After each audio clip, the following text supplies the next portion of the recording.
to delivery. So you're guaranteed to get a quality pre-owned vehicle every time. If you need a place for service, they've got you covered. Come be a part of the Carnes Motor Company family and tell them you heard about it from B. Online at carnesmotor.com. Oak Ridge Highway, 1 mile past the Carnes light. Carnes Motor Company. Say it, know it, and write it down, ladies and germs. The Playbook with William Pattison coming up on many of these same stations. It's unbelievable, Andy. Fired up, focused, and prepared for you. I mean, pumped. Doesn't even begin to describe what we are. TLD Logistics Overdrive Overtime coming up for us. We love you. Peace and G to the B to the O. Listening to FM 5.7 and AM 1340, WKGN Knoxville and W289CU Knoxville. Fan Run Radio.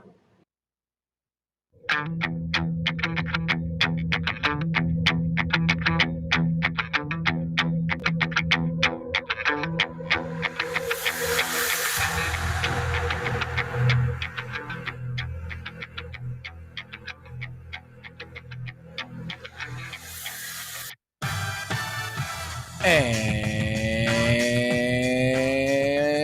here we go live from the White Claw Hard Seltzer Studios. It's the Playbook presented by VIP Play with Brett Hullander, Garrett Armbrust, and Jackson Freeman. I'm William Pattison. We appreciate you listening along with us on this Wednesday midday. I'm used to saying afternoon. This Wednesday midday from Knoxville, Tennessee. Plenty to cover over the next 2 hours, including talking about that 9-game schedule that was revealed last night by the SEC. 2026 to 2029, we have the matchups for the Volunteers. We'll break down all 4 upcoming season schedules and what it looks like for Tennessee moving forward. A little bit later on, we'll continue to focus on Mississippi State, as that is the matchup for the Volunteers this weekend. We'll hear what Coach Rodney Gardner had to say about the matchup and going up against this Mississippi State offense that has gotten off to a hot start this season. We'll also have our best bets look ahead as we continue to get ready for a loaded Week 5 college football slate. In an hour or two, we'll do our contending questions heading into Week 5. Coaching firing yesterday, a pretty notable one, as Mike Gundy out at Oklahoma State. Who are the other coaches that could possibly be fired during the season this year as well? We'll talk about that. And a little bit later on, Colton Hood, the cornerback for the Volunteers, is starting to get some first-round recognition for the NFL draft as CBS Sports mocks him in the first 16 picks of this year's upcoming draft. We'll talk about that and what that means for the Volunteers going forward. We'll wrap things up with our final thoughts. As always, plenty to cover over these next 2 hours. So happy you're here. Let's welcome in the rest of the crew before we get to our first things first topic, and we'll begin with Garrett. Garrett, how are you on this Wednesday? I'm good. Hanging in there. A little bit of a gloomy day today, but we're one day closer to football this weekend, so can't complain about that. Yeah, you're telling me. Talk about a gloomy day. I could barely get out of bed this morning. It was so dark in my place with all the rain and the grayness. And again, for some reason, people just don't drive the same here in Knoxville when it rains. I don't know what it is, but on a usual day, it takes me about 18 minutes to get here from work or from my house. And today it took me 32. So it's just like one of those things. I get it. It's raining, but let's not act like there's a hurricane coming through the highway. Brett, how are you on this Wednesday? Good. Feels like a day in Lexington. Oh my gosh. That's how I feel about this schedule release, and knowing the fact we have to go there and play them the next 4 years. But it is what it is. But yeah, this is I'm doing all right otherwise. But yeah, can't wait to get into this whatever this was that they did last night to us. And Jackson, how are you? I'm doing good. I've spent my day trying to lock in some meetings with people who have known Josh Heupel for a while for a story I'm working on for one of my classes. Very cool. Not going very well. Hey. But going to keep trying. I have to hope at some point one of them will break through. Hey, that's part of journalism. You're going to make a lot of, reach out to a lot of people. You're going to try to connect with a ton of people. It's just part of it. And you put out 10 messages. You're going to get 3 people that are interested. One person we'll take the interviews. It's part of it. It's part of journalism. So don't get discouraged, Jackson. You'll be able to find a couple of people that will be some good interviews. Looking forward to reading that once you're done. But we've got plenty to cover, so let's get right into it with our first things first topic. And it's the SEC 9-game schedule as opponents and sites for the next 4 seasons of Tennessee's Southeastern Conference football schedule were unveiled by the league office Tuesday night during its 2026-29 unveiling show. And the SEC announced in August it would play a 9-game conference schedule starting with the 2026 season.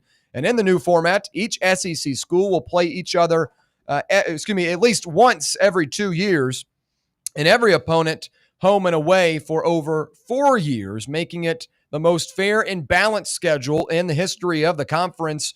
Under the new format, each school will play 3 annual opponents, as we got earlier in the week. Kentucky, Vanderbilt, and Alabama are those 3 for the Volunteers.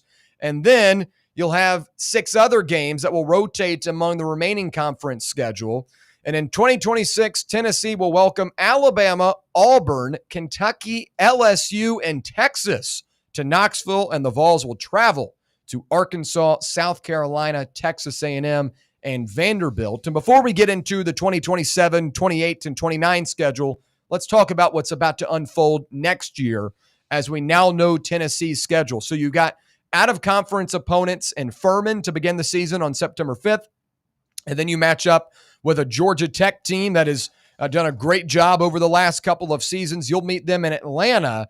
Now, the site for that game is kind of up in arms right now, as Georgia Tech is considering moving that game to their home building. Currently, the matchup is scheduled to play in Mercedes-Benz Stadium. But regardless, it'll be a trip to Atlanta for the Volunteers in the second week of the season. Then they will follow it up against Kennesaw State in week 3, and that one will be played inside Neyland Stadium. But the SEC opponents are very significant. And talk about a home game schedule for Tennessee. Alabama, Auburn, Kentucky, LSU, and Texas. 4 of those games are going to be big time. 3 of them are going to be prime time. Alabama, LSU, and Texas, getting those 3 teams in your own building is going to be awesome. We'll see what Auburn looks like next year. Obviously, a lot to unfold from this season in terms of Hugh Freeze's future with the team, but he's done a great job recruiting, and they've got a couple of strong quarterbacks that might be playing next year as opposed to Jackson Arnold. But regardless, a really, really solid home slate, and it sets up well for your biggest games of the season being in your own building. Now, on the road, Tennessee will take a trip back to Arkansas, where they lost last year in a very disappointing fashion. A return to South Carolina. The last time you were there was when Tennessee dropped the 2022 matchup en route to what was supposed to be a college football playoff berth. So you'll go back to Williams-Brice Stadium. I'm sure that place will be jumping. But in terms of the road matchups, I'm excited to see Tennessee go back to Texas A&M. I know in terms of, difficulty, it's not great that Tennessee has to do that. But what a cool matchup as Tennessee travels to Kyle Field, one of the great venues in college football. That should be a fun one. And then obviously you have the in-state matchup with Vanderbilt, and you'll travel to Nashville to take on the Commodores, and that usually is a home game in itself. So really, when you look at it, Tennessee has 3 road games in the SEC next year, and if you count Vanderbilt as being a home game, you've got 6 matchups, basically with a dominating crowd. So I think it sets up well. I'm interested to see, what the quarterback situation looks like. Obviously, these rosters are so year in to year out in 2025, but as things currently stand, I'm pretty pleased with it. I think you get the big-time matchups. They're in your home building, and the road test, at least right now, don't seem that daunting, as South Carolina would probably have a new quarterback as Lenora Sellers will go to the NFL. Arkansas is most likely going to have a new coach. Texas A&M with Marcel Reed will still be rolling, but overall, I think this is a pretty solid schedule. Garrett, what do you make of it? Yeah, I think it's a really fun schedule, especially at home, getting Alabama, Auburn, Kentucky, LSU, and Texas. The Texas matchup, I was expecting to be on the road with the Oklahoma home and away, the way that's set up. I just thought that it would be away this year or this next year, but for it to be at home, I think is really cool. Much better to get those games. You don't want to play in Death Valley on the road. You don't want to play at Texas on the road, and you don't want to play at Jordan-Hare on the road. So being able to get those games at home is good. I think the A&M game will be a fun away game. Last time we played there was 2016, double overtime thriller, the week after the Hail Mary against Georgia. That was a great game. So excited to get back there, see that game. That'll be a game on the schedule that I'll try and get to next year for sure. And it's always nice to go to those SEC Old West, SEC West standing teams and get to go play at their stadiums. Now, Brett, you foreshadowed earlier that you were not a big fan of next year's schedule. What do you make of it? The fact that Florida's not on it, that still bugs me to this day, and it's going to continue to do so. I think you could easily have that on there, and it's still a manageable schedule. I think for the most part, you looked out for next year. I think a ton of these teams could have a lot of moving parts with their roster, possibly with coaches, things like that. So I think it's a manageable schedule, especially if you continue recruiting and hitting the portal the way we have. This is a doable schedule, no doubt about it. So I'm pleased with what they did, so I'm happy with it. Jackson, your first glance at the schedule, what did you make of it? I thought we got extremely lucky with the home games we drew, having LSU and Texas at home. I can't remember the last time I watched LSU play at Neyland Stadium. So that's something I'm really excited for. Yeah, it's been a while since LSU has played inside Neyland Stadium. In fact, Tennessee will host LSU in Neyland Stadium for just the second time in 10 years. The Volunteers matched up with them. I say not too long ago, but it wasn't too close ago either. But some cool notes here about this 2026 schedule I want to hit on real quick. The attractive home slate will see Alabama and Auburn visit Neyland Stadium in the same season.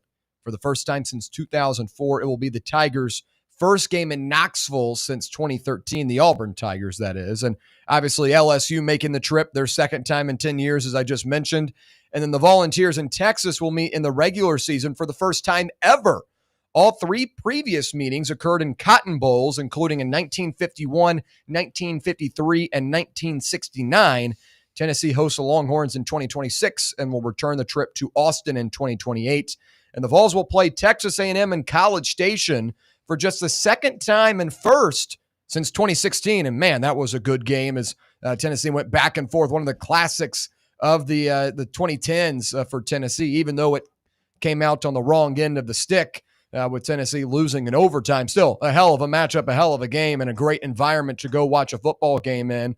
And UT will make those familiar treks to Vanderbilt in South Carolina and face Arkansas in Fayetteville for the second time in 3 years. But focusing on these home games, as we mentioned earlier, a lot of great ones. Which home game are you most looking forward to? And to me, it's easy. I go Texas here. The battle of Tennessee, UT, and UT, Texas, UTA, Texas, Austin, whatever you want to call it. But that's a really fun matchup. And again, as I just read, we've never seen this before in college football history. Tennessee and Texas meeting up in the regular season. I assume that you'll still see Arch Manning, at least the way he's been playing this year. So a Manning coming in to Neyland Stadium will be a really fun wrinkle to that matchup. Tennessee, we don't know what that quarterback situation is going to look like, but just these two teams matching up, two big-time programs in college football clashing for the first time in regular season history, I think is a really, really cool matchup. That's the one I'm most looking forward to because I've seen Alabama play here before. Obviously, Auburn and LSU haven't been here in a while, but those are games that have gone on for years ahead of time. Texas, to me, a really, really unique matchup, and I'm stoked that Tennessee gets to have it in their first season of the new schedule. Garrett, which home game are you most looking forward to?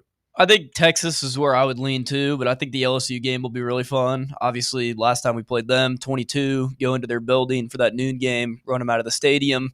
Two of the best fan bases in the SEC, in my opinion. They're going to travel well. Obviously, going to be a different team without Nussmeier next year. A lot of that team headed to the NFL after this season, but I think that'll be a really good matchup in Neyland. There's been some great games between the Vols and the Tigers over the years, and I'll be excited to see that one. Brett, what about you? The obvious choice here would be Kentucky, but I'm going to go with I'll just say Auburn because I hate Jackson Arnold. I hope he comes up here and throws about 4 picks. I can't stand Hugh Freeze either. I just always had a dislike for Auburn, and I think that's I think I'm excited to have Auburn come up here, and I think last time when they were here, they kind of handed it to us, if I'm not mistaken. Maybe Man, last time I can remember is Cadillac Williams, Ronnie Brown, those duos, but there may be one I'm missing. But yeah, I feel like we just owe them one, and I'd love to boo that Jackson Arnold off the field. Yeah, Auburn's last time in Neyland was 2013. That was a team kind of in between that Cam Newton run, and then it was Nick Marshall, who was the quarterback in 2014, and that group also went to the national title game that season. But again, this is a fun slate of games. Jackson, one that you have your eye on. Yeah, I'm going to go with Brett here and say Auburn. That's a old-time rivalry that is being renewed. That's a game that, honestly, if they had stuck with tradition and put Auburn as our third, I would have been really happy about that. I mean, sure. That's an old historic rivalry. It used to be really fun from what I've heard. I don't think I was alive for it, but I'm excited to get them back up. But I'm also excited about Texas. We've never seen that. Yeah. Getting them here first, I feel like it's so much better than having to go play there the first time you ever play them. Yeah. So, doing the show, you get a lot of feedback from a lot of different Tennessee fans, old and young, and a lot of fans have, told me over the last couple of months that Tennessee and Auburn was one of their favorite games growing up, especially, some of the ones that have watched a lot of Tennessee football in their past. They love that Tennessee-Auburn matchup, and it's cool that in this format, you're able to get some of these games renewed. Obviously, you lose the yearly matchups against a Florida or a Georgia, but it's pretty cool to have Tennessee and Auburn, a game that has kind of been lost in the shuffle, per se, over the last couple of years. And now you get those type of games back. Before we dive into all four of the schedules, including 2027, 28, and 29, I know we just covered 26, but do want to cover those other three schedules. Here are the notes on the SEC scheduling, kind of how they did it. The SEC will continue with a single standings non-divisional structure, and schedule dates for the 2026 SEC slate will be announced at a later date, and I believe that's in December when we'll get those exact dates for those matchups, get a better glimpse of what the track will look like for Tennessee to make it to the college football playoff next year. But in addition to the conference opponents, SEC teams are required to schedule at least one additional high-quality non-conference opponent from the ACC, Big 10, or Big 12 conferences, or Notre Dame each season. And the Vols 2026 non-conference schedule is already set and will be played the first 3 weeks of the season. As I mentioned earlier in the opening monologue, Tennessee hosts Furman on September 5th, Kennesaw State on September 19th, and will travel to play Georgia Tech in Atlanta week 2 on September 12th. So now that we've got the 2026 schedule down, let's talk about these 2027, 28, and 29 schedules. And in 2027, Tennessee will have Florida, Ole Miss, Mississippi State, and Vanderbilt at home. The first matchup in this new format against the Gators, a long-standing rivalry in the SEC. Lane Kiffin, if he's still there, makes his return to Neyland Stadium in 2027. Last time, he had a couple golf balls and mustard bottles thrown at him. I wonder what kind of props Tennessee will bring to this game. Mississippi State will return to Neyland in 2027 as well. We saw them last year with Michael Van Buren was the quarterback. He'll now be at LSU. He'll make his reappearance in Neyland next year for the Tigers. And then obviously you have in-state foe Vanderbilt. On the road, a couple of tough ones here. Alabama and Georgia in the same season on the road. That one is tough. Kentucky at home, Missouri at home. Kentucky and Missouri both away, but Kentucky, not that daunting of an environment. Missouri, they are making some renovations to the stadium. I wonder if that will be a louder environment than usual. And then you go back to Oklahoma, where Tennessee was able to get a win last year, and Josh Heupel's return to Norman. So some tough road matchups there. Alabama, Georgia, Oklahoma. I don't envy that. But in 2028, you'll see the flip of the 26 schedule. At home, it'll be Alabama, Arkansas, Kentucky, South Carolina, and Texas A&M. Fun matchup to see the Aggies return. They were last year in 2023. D. Williams had that big punt return for a touchdown that sparked a big win for the Volunteers. On the road, Auburn, LSU, and Texas. Those are some tough ones. Austin, a tough place to play. We know that Death Valley is always going to be rocking. And then Jordan-Hare at Auburn is a tough environment as well. Obviously, the matchup with Vanderbilt, usually kind of split 50-50 between Vol fans and Commodore fans, so not that daunting. But then in 2029, you get Georgia, Missouri, and Oklahoma and Vanderbilt at home, and go on the road to play Alabama, Florida, Kentucky, Ole Miss, and Mississippi State.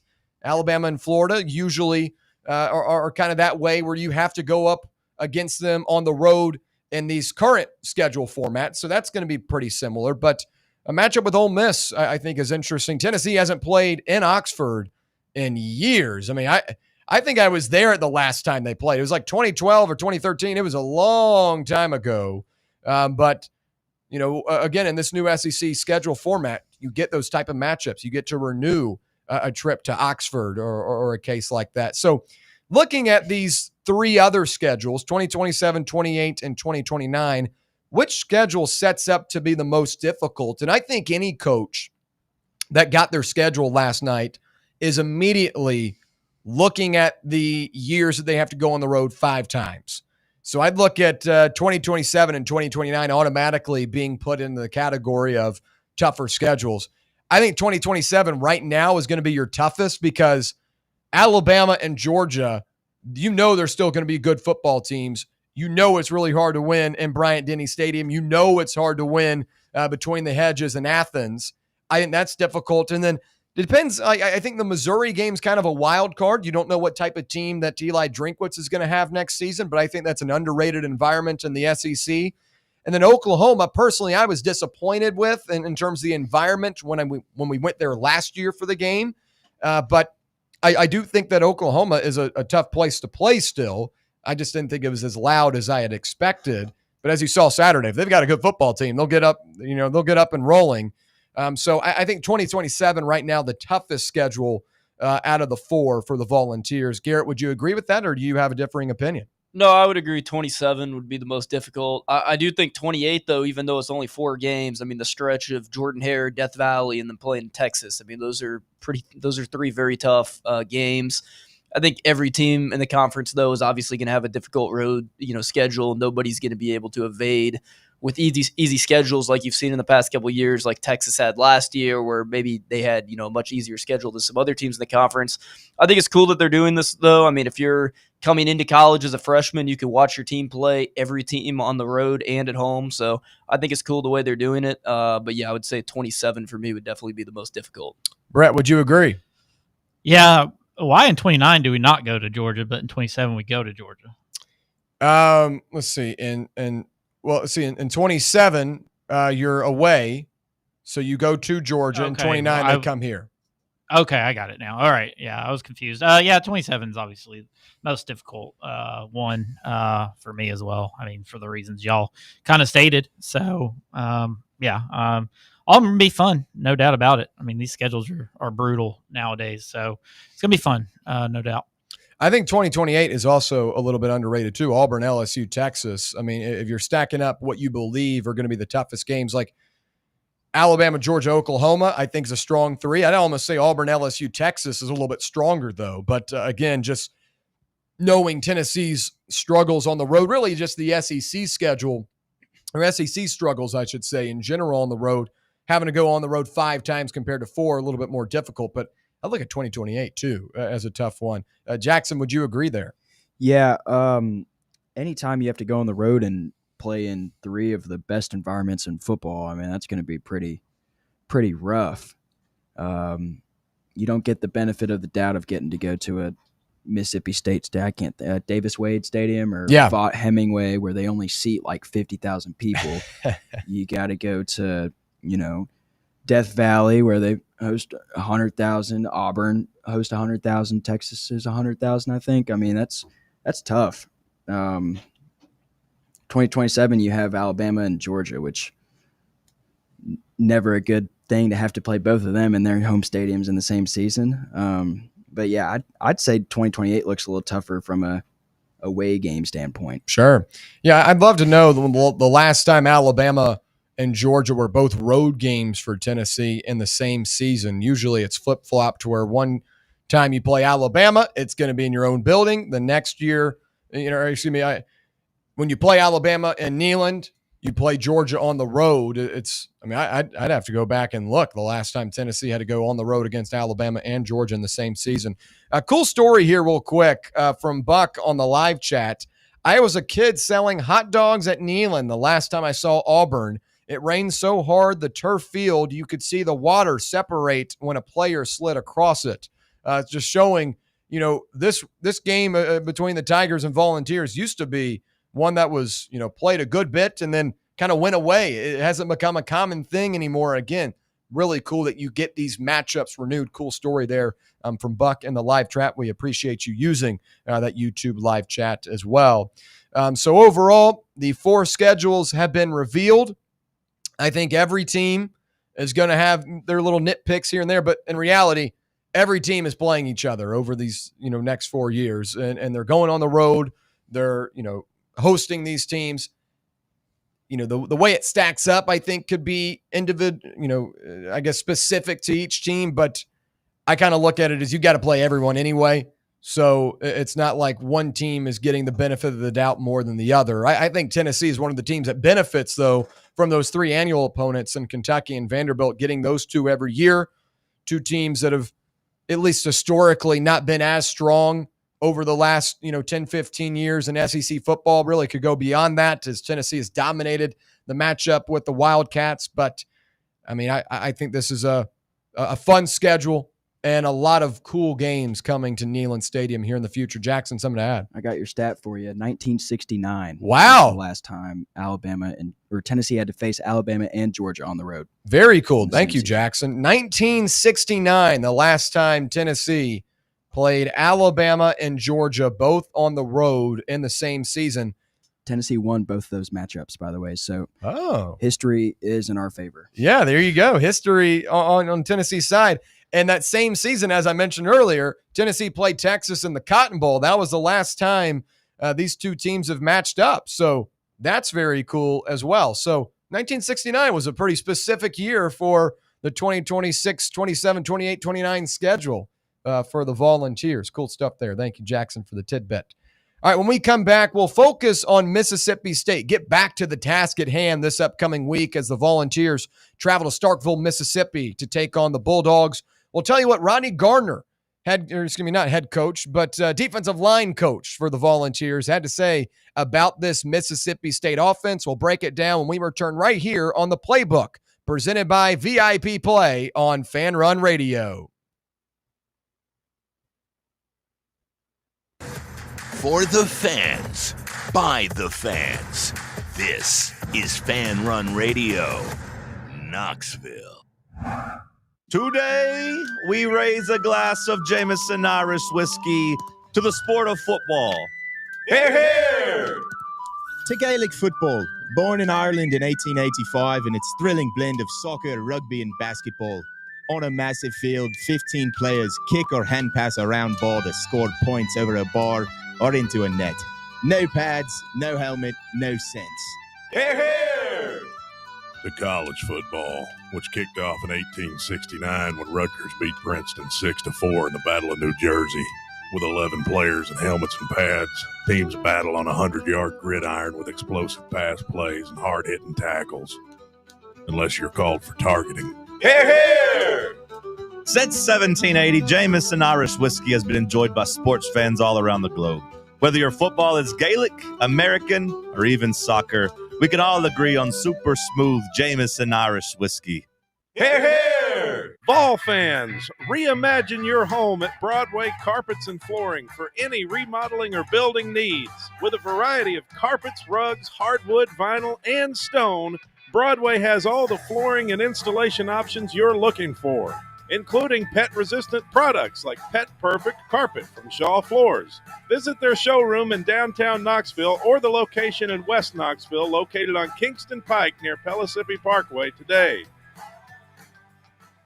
Dick's House of Sport at Westtown Mall is a destination devoted to sport, and it's your destination for exclusive events and experiences. Come visit a store like no other. Check out our 40-foot rock wall, golf performance center, Hit Tracks batting cage, and outdoor turf field.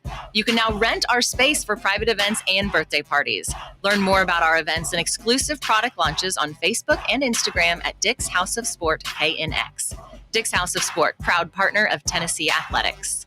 Blackford Veterinary Surgery Referral specializes in surgeries not regularly performed by your pet's general veterinarian. They're currently accepting referrals from vets all across the country. With their newly renovated state-of-the-art surgery center and highly trained staff, clients can rely on professional and thorough care. If your vet says that your pet needs surgery or rehab, ask for a referral to Blackford Vet and let them get your best friend back on its feet. Located conveniently in West Knoxville. For more information, visit blackfordvetsurgery.com. In a world filled with deadlines and screens, sometimes we forget the simple joys of life, days filled with special moments. At Inward Half, we understand the essence of these moments. Feel the difference between our breathable fabrics and flexible apparel as you disconnect from the hustle and bustle and reconnect with what truly matters. Inward Half, simple luxury for on and off the course.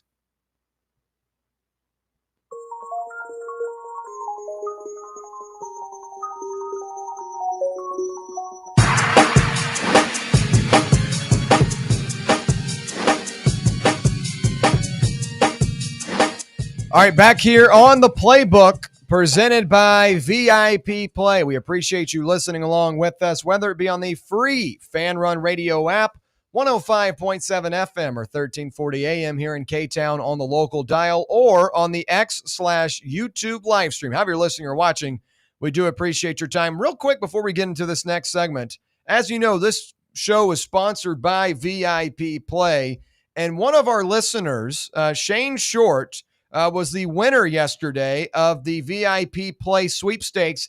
He's going to the Arkansas game here in a couple of weeks with 4 tickets courtesy of VIP Play. Once again, as I always say, folks, there's no reason not to get in on the action with the VIP Play app, and it rewards its users like Shane. So Shane, hope you have a great time at the game here in a couple of weeks.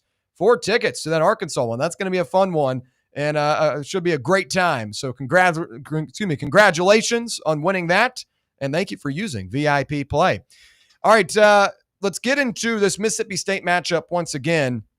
As number 15, Tennessee prepares to encounter its first road environment this season against Mississippi State. And playing smart, mistake-free football will be at a premium this Saturday afternoon in Starkville. The Vols will look to continue to make strides on the defensive side of the football as they prepare for an explosive Bulldogs offense that is averaging nearly 40 points per game. And Coach Rodney Garner, the defensive line coach for the Volunteers, met with the media yesterday and talked about what this offense brings to the table and what this defense is expected to do in Starkville. And this is what he said, quote, "I thought last week we took a step forward and played cleaner." He said this following yesterday's practice, and went on to say, quote, "That's one of the things against UGA. I thought the guys played really hard, but we didn't play very smart. So it was good for us to have an opportunity to go out there and play smarter this past weekend." And, you know, playing clean football on the road, I feel like is usually characterized by the offense, you know, avoiding turnovers, avoiding false start penalties, avoiding mistakes and execution issues, but it applies to the defense as well. And the defense playing clean is by avoiding, you know, these pass interference calls that continue to prolong drives, the offsides, some of the nitpicky stuff that you cannot allow in a road environment. So that's one thing, the penalties, right? But playing clean also applies to executing your schemes and your blitzes and your coverages at a high level as well. Against Georgia, I thought you did a good job executing against the run, but obviously you lost those one-on-one matchups and man coverage. You had to resort to coverage and zone coverage, that is particularly, which then takes a lot of those rushers like an Arian Carter and Edwin Spillman and Caleb Herring. It pulls them back and doesn't allow them to get to the quarterback. So playing clean is far beyond just avoiding pass interference penalties and stuff like that. It's executing on plays, executing your formations. And it's also, getting into the backfield, forcing turnovers, getting interceptions. It's a big thing here. It's multiple things apply to playing clean. And while Tennessee, I would not agree, played clean last week against UAB to kind of rival what Gardner said, maybe in the first half, but not the second half, I think you've got to be cleaner or, up it up a little in this matchup against Mississippi State. Obviously, you're not going to see as many reserves and second and third string players playing, but those guys are valuable for depth as, you're going to have a long, gritty, tough SEC matchup. You're going to need guys to come in and out and give, your teammates a breather. So I think it all plays into you've got to play discipline. You've got to play smart, cannot allow for boneheaded penalties to go against the defense, but you also have to execute at a high level, and that is, in my eyes, playing clean football on the road. How can the defense play clean in your eyes, Garrett, especially after what you've seen through 4 games? I think stopping the run in this game will be big. I mean, they have a good backfield in Devon Booth and Fluff Bothwell. Obviously, Fluff coming over from the G5 ranks, coming up to the Power 4 this year, and he's off to a good start. Obviously,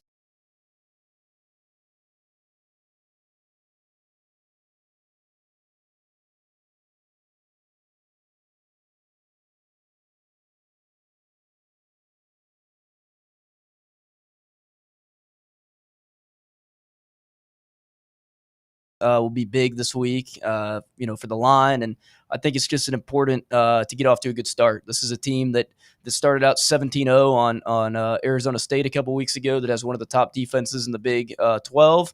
Arizona State was able to claw back, but the deficit in the first half was the reason why they ended up losing the game. So I think you have to win at the line of scrimmage, stop the run, and obviously the secondary has to be good. But I think those are going to be the keys to getting off to a good start. Brett, what do you say? Yeah, I agree. I think tackling is huge too. We struggled with tackling against Georgia and all season long, for that matter. You just gotta make the plays. You gotta have the right angles and different things like that, and just try and contain the play if you can't make the tackle as much as anything. But yeah, I mean, just stay in your gaps and don't just try and do too much. I mean, just play fast, play physical, and just limit the penalties as best you can. They're gonna happen. Penalties are part of the game. So, how you bounce back from them, get it out of your mind, go to the next play sort of thing. So just playing clean, watch the tackling, stuff like that. So, play fast. And that's what this defense is predicated on. So hopefully we do that. While containing quarterback Blake Shapen will be one of UT's most difficult challenges to date, as a veteran signal caller has the ability to affect the game with his arm and his legs. Quote, "It's going to be a great environment." And obviously, this guy is really good at football, Gardner said. Quote, "They have a really good scheme, so we have to make sure that we're focusing on the fundamentals and our technique. We've got to play mistake-free football." And that's going to be very important once again on Saturday. But yesterday, we got the announcement, at least from Jackson Moy, that he is trending to play on Saturday, which is really, really big. And how does the return of Moy to this defensive line impact your view of the defense heading into Saturday? And we talked yesterday about some of the weaknesses for Mississippi State in these Power 4 matchups. Obviously, when you look at the numbers for the season, they're averaging 206 yards on the ground. But against Arizona State, just 66 yards on 30 carries. Having a veteran Jackson Moy being that hole plugger in the middle, I think is really beneficial there. And this is a guy that you can, now rotate in your defensive line system. Last year, I think the great thing about Tennessee's D-line, obviously, is very talented with having a guy like James Pierce Jr. and Omari Thomas and Omar Norman Lott. But I thought the best part of the defensive line was that you had so much depth that you could continue to get guys in and out. And I think that's going to be big once again on Saturday. Once you go up against your second SEC opponent, you need to have as many bodies available on that defensive line to continue to sub in and out and have fresh guys.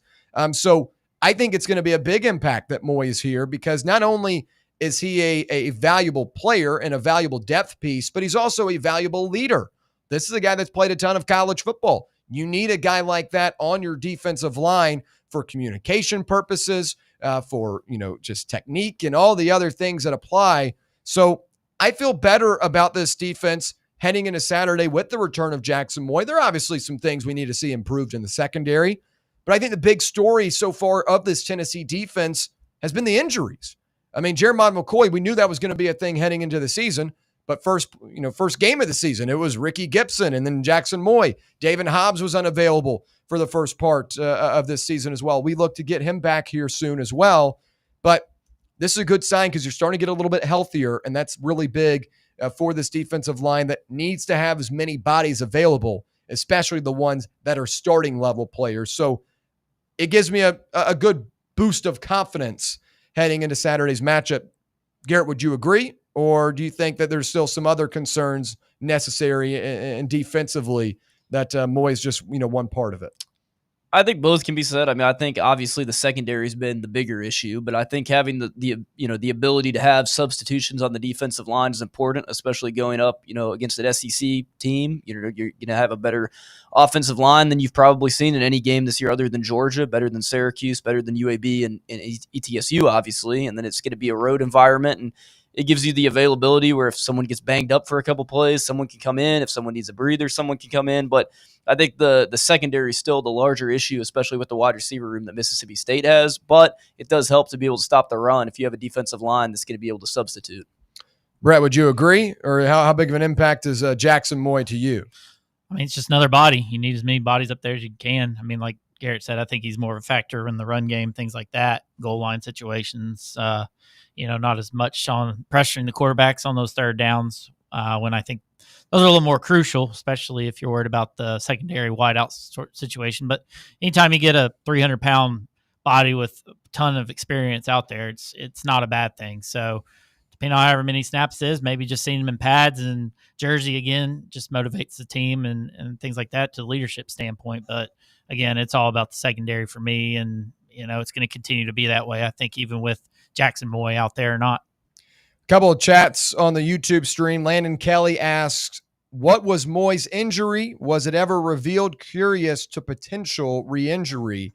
There was never really a clear definition of what the injury was. I believe it was either a shoulder or an arm, bicep, an upper body injury, to my understanding. But again, as we know about this Tennessee team and Josh Heupel, everything is kept pretty close to the vest. But there isn't a specific thing that I know that is, what was preventing him from coming back. I think obviously there's always a risk for re-injury when, anytime someone comes back. But he's been held out for almost a month now. I mean, he hasn't played since the Syracuse matchup. So I feel like he'll be fine. I felt like you could have played him against Georgia. You really could have played him last week. But again, knowing the magnitude of playing SEC games and what that weight holds, I think they wanted to wait it out.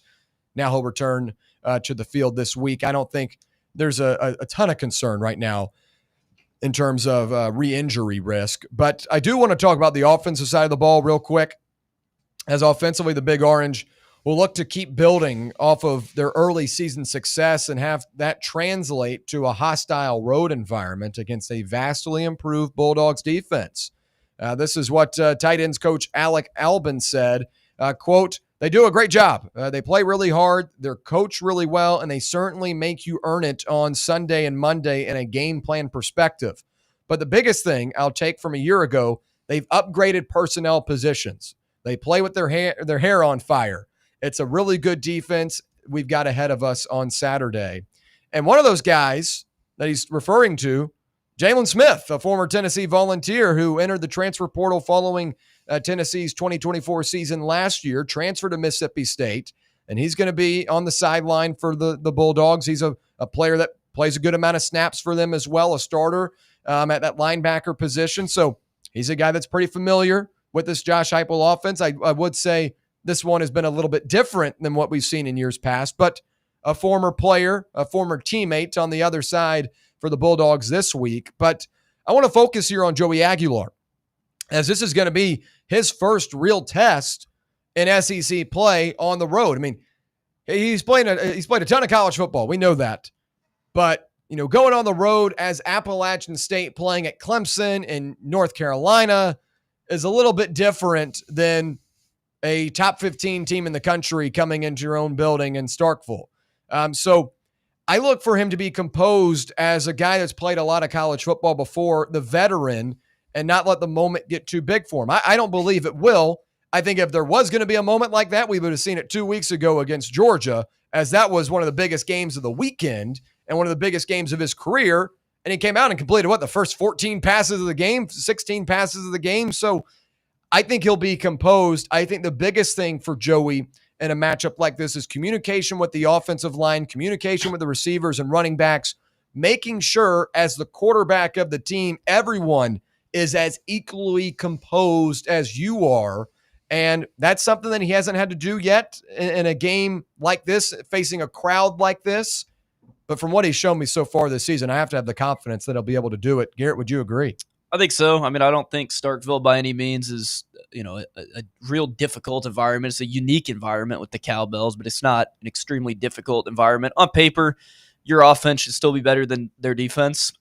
They're only giving up less than 12 points per game so far this season, which is very impressive. They held Arizona State to only 20 points with Sam Leavitt, Jordan Tyson, things of that nature on that offense. So obviously they can play, but when you still have receivers that have shown that they can play as well, Braylon Staley, Chris Brazel, Mike Matthews, you have three guys that you can put to work to that secondary. I don't think Arizona State is as deep in the wide receiver room as Tennessee is in that aspect. So I think you can challenge different guys, and you have a deeper running back where you can use three guys, especially with how Peyton Lewis played this week. I think there's a lot more confidence with him going into this weekend. So I think the offense is still a leg up over the Mississippi State defense, and I think that Aguilar can have a good game if he settles in early.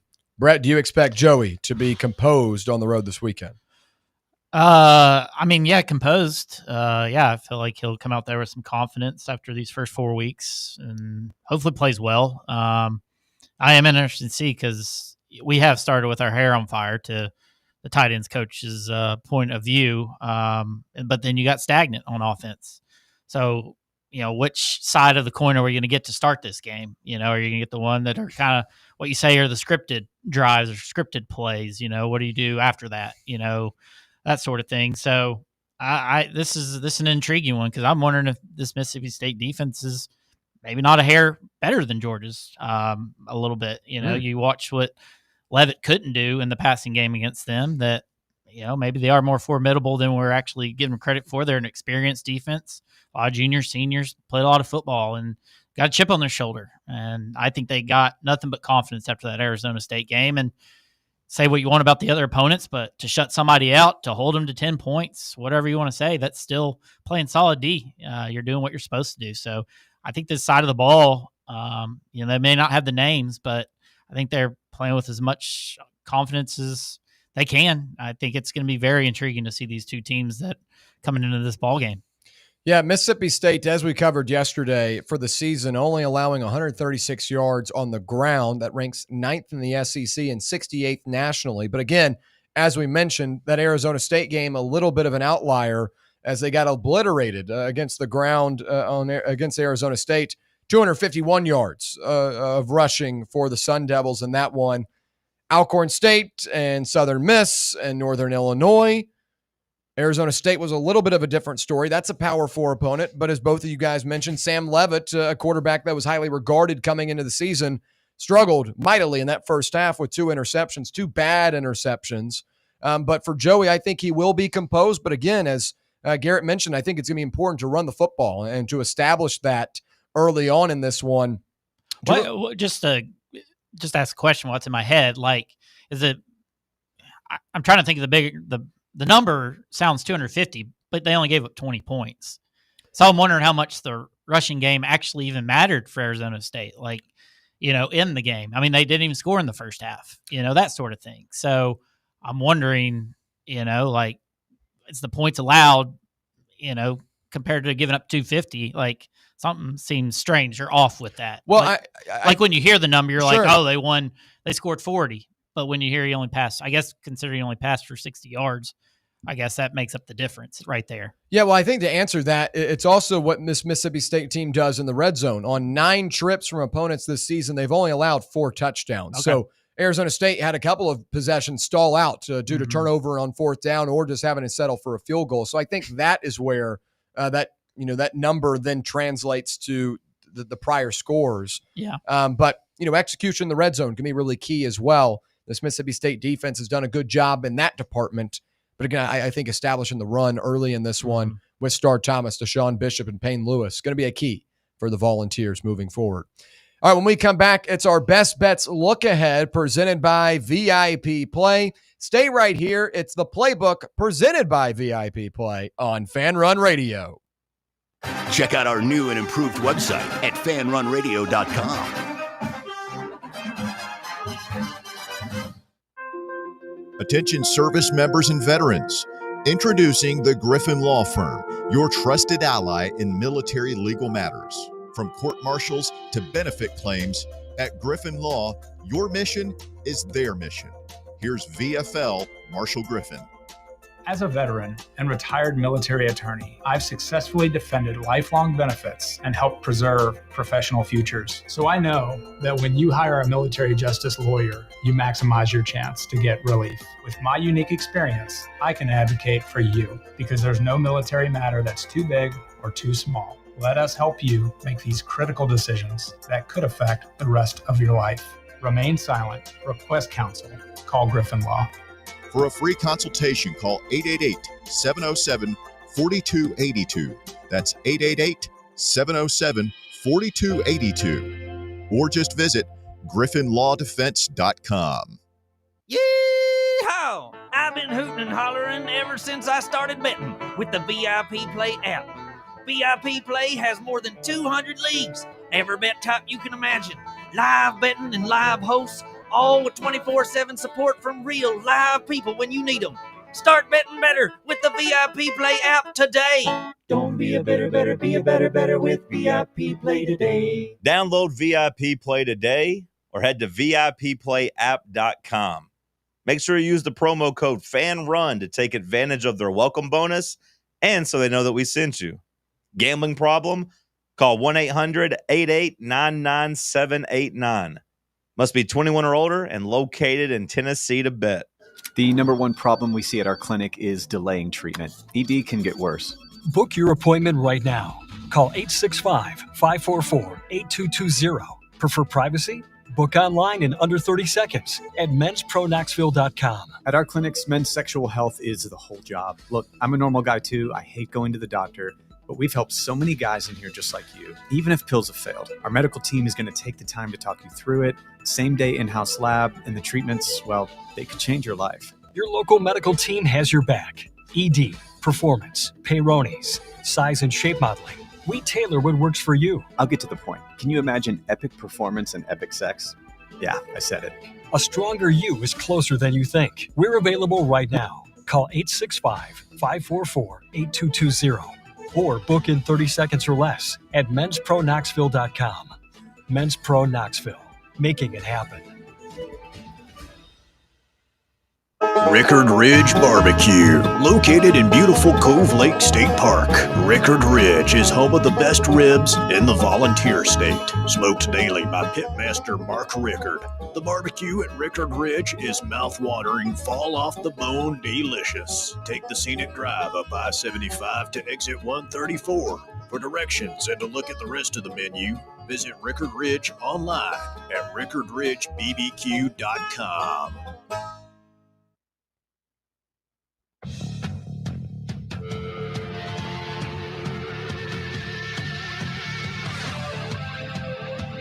All right, back here on the Playbook presented by VIP Play. We appreciate you listening along with us. Now time for our Best Bets Look Ahead presented by VIP Play. Folks, college football and the NFL are officially in full swing, which means you need to get in on the action, and there's not a better place to do it than the VIP Play app.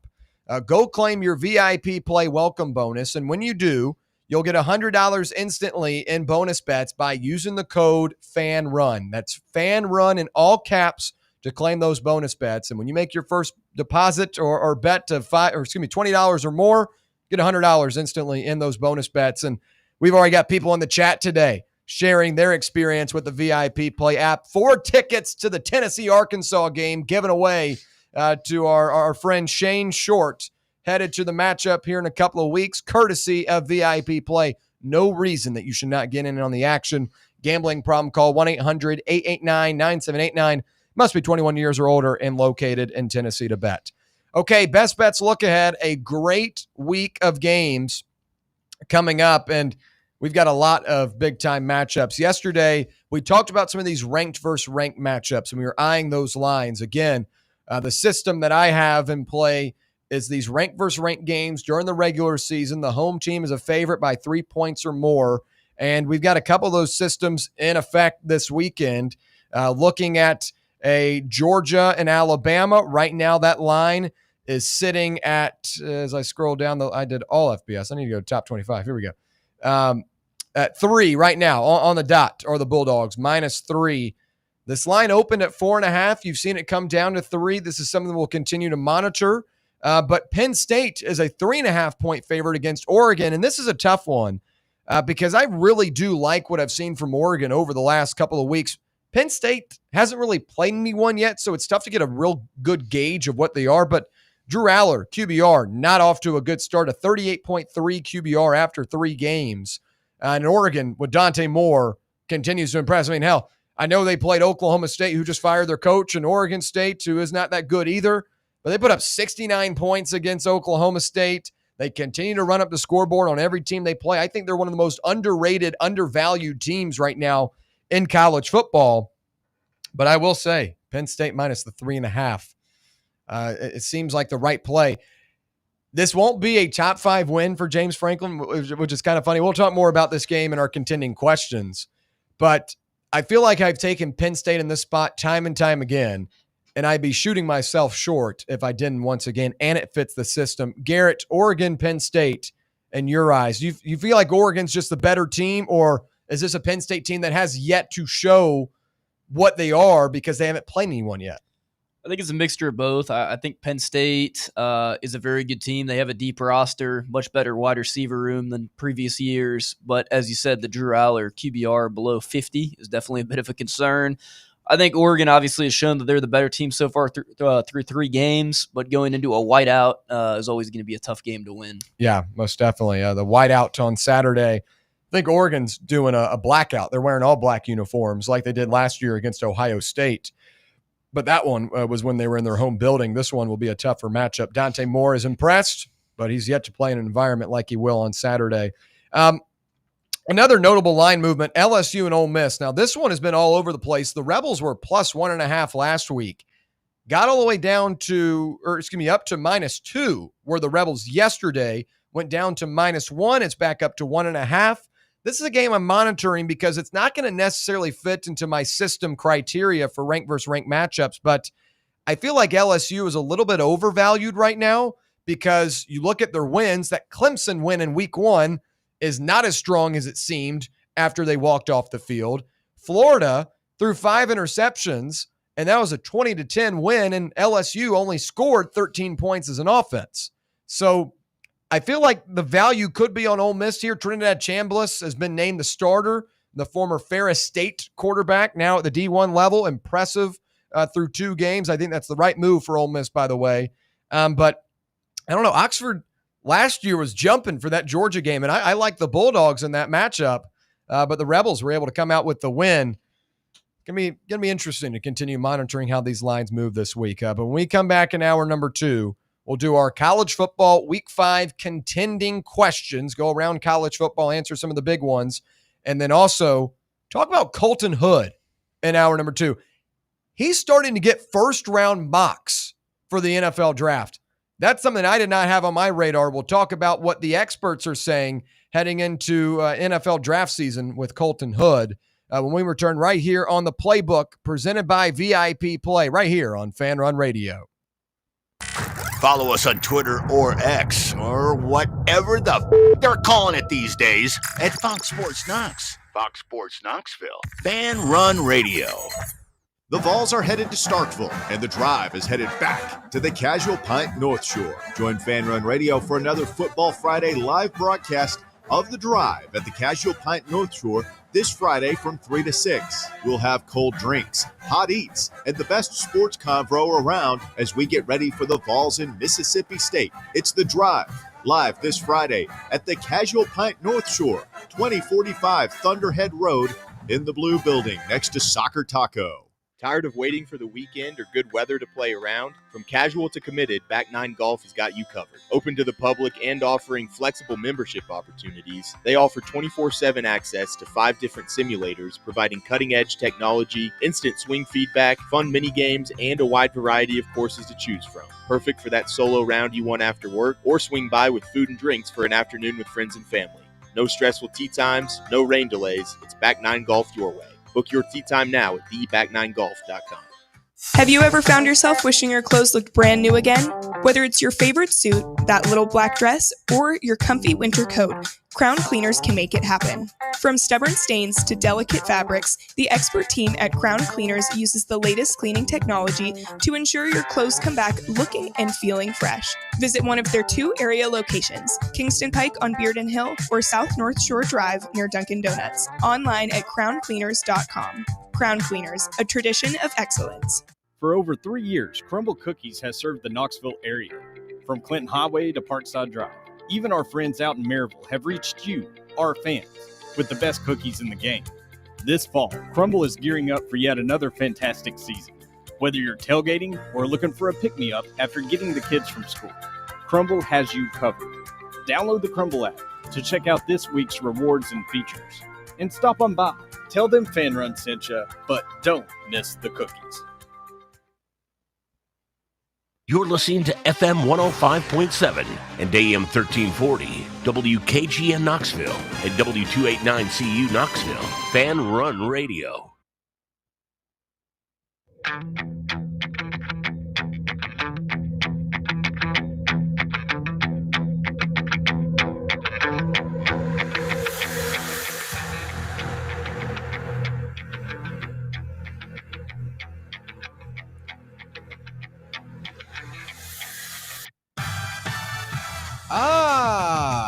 Here we go.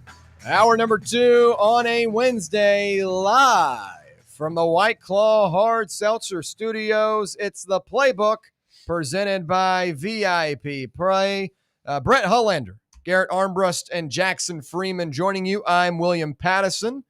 Great stuff in hour number 1. We'll continue it here in hour number 2 on this gloomy day from Knoxville. We're adding some energy to the building today. But in hour number 2, we're going to talk our contending questions in college football. We did this last week. We're going to continue to do it on Wednesdays. Tomorrow we'll have buy or sell. But these contending questions are important as we head into week 5 of the season. And we had a couple of notable, coaching firings and developments yesterday, both injury-related and firings. We'll talk about those. And then later on in the hour, Colton Hood, the transfer from Colorado at cornerback, is now getting mocked on CBS Sports first-round mock draft for the NFL as a first-round pick, going in the first 16 rounds. A guy that, kind of felt like a depth piece when he got added in the transfer portal in the spring, has now blossomed into one of the best cornerbacks in college football and the SEC. We'll talk about his impact for the Volunteers here in just a minute. But let's get into these contending questions, beginning with coaching firings. As Oklahoma State parted ways with longtime head coach Mike Gundy yesterday afternoon following the Cowboys' disastrous start to the season. And like Gundy, a lot of coaches kind of got a little bit of a pass this past offseason, and they are not helping their cause so far this year. And what's the over-under on how many more Power 4 head coaches will be fired by January? It's important to note, going back to last year, North Carolina fired a coach, West Virginia fired their coach, but now we've already seen Virginia Tech get rid of Brent Pry. We've seen Mike Gundy get axed. We've seen, what was the other notable one? Deshaun Foster. Yeah, Deshaun Foster of UCLA. So we've already got 3 early into the season, and I feel like Billy Napier is due to get fired here at any point. I'd look at Sam Pittman to get fired at any point. I'd look at Luke Fickell. Luke Fickell's maybe has a hotter seat than Billy Napier right now. Luke Fickell was booed off the field and was booed for like a whole half on Saturday in Wisconsin. So I would say the over-under right now, like, would you throw Mark Stoops in there too? Here's the thing about Mark Stoops. He's got like one of the best jobs in the country. Like, Kentucky doesn't have an expectation of winning, and he gets paid $10 million a year. His buyout's too expensive, I think, for them to fire him. And his buyout's too expensive, too, for a program that isn't necessarily like itching for, postseason success. Like, they're a basketball school. We know that. And I feel like if you ask a lot of those Kentucky fans, they would agree. Mark Stoops got the best job in the world. He doesn't have any expectations. Just put together a competitive football team, get an upset here or there, and everyone's happy.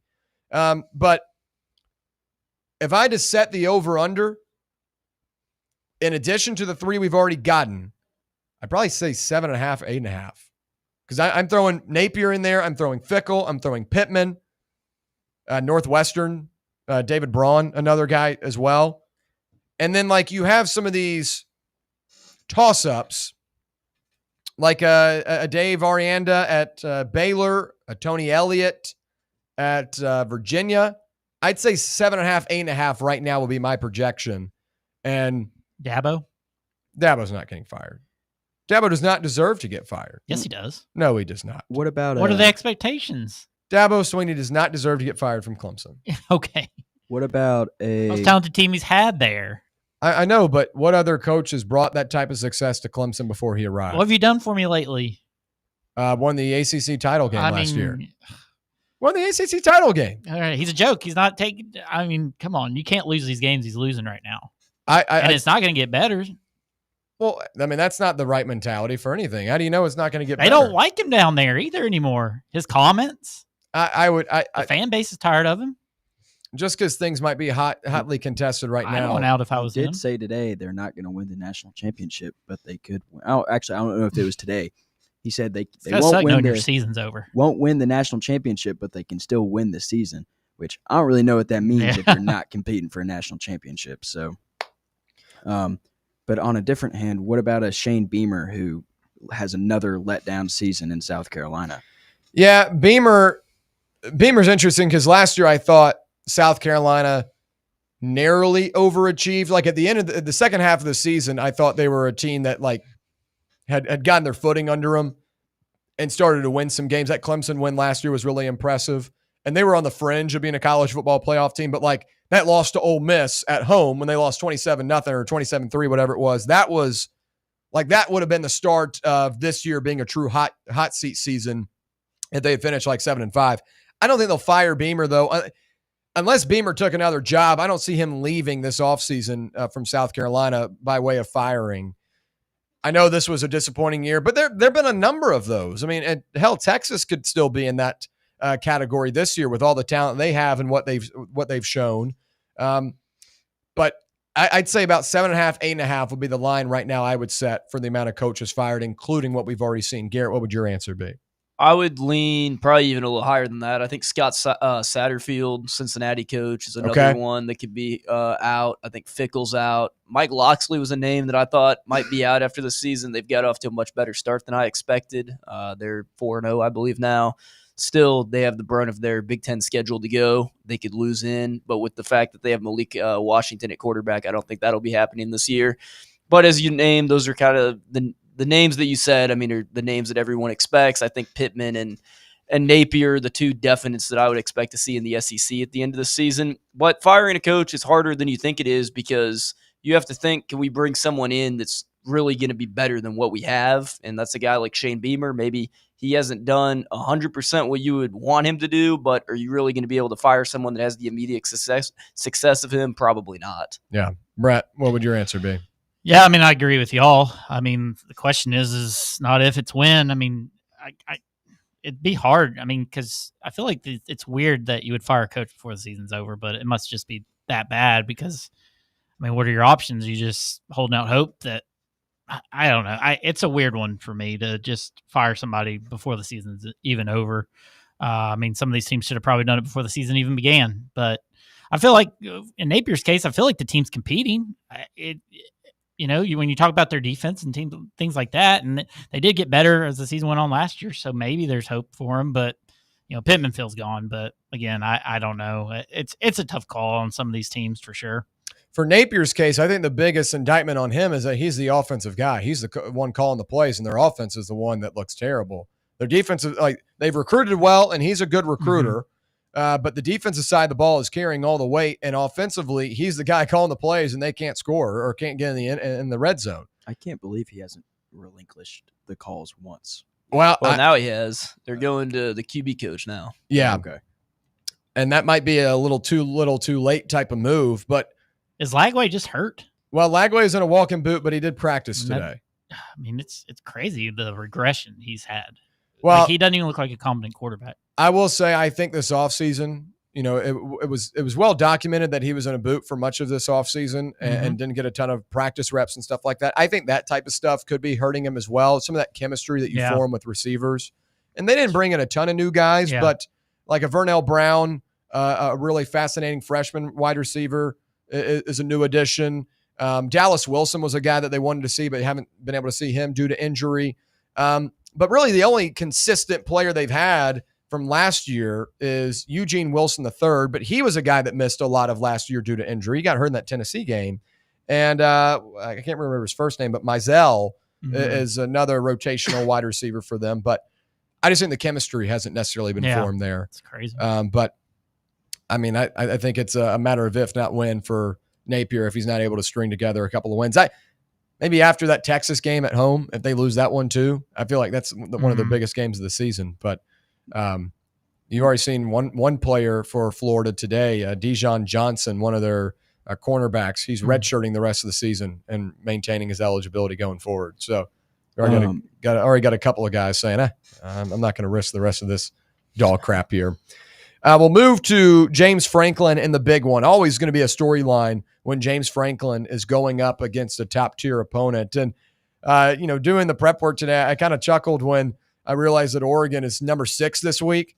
And that means even if Penn State wins, James Franklin still does not get to upgrade his top 5 opponent record to anything above 2-15.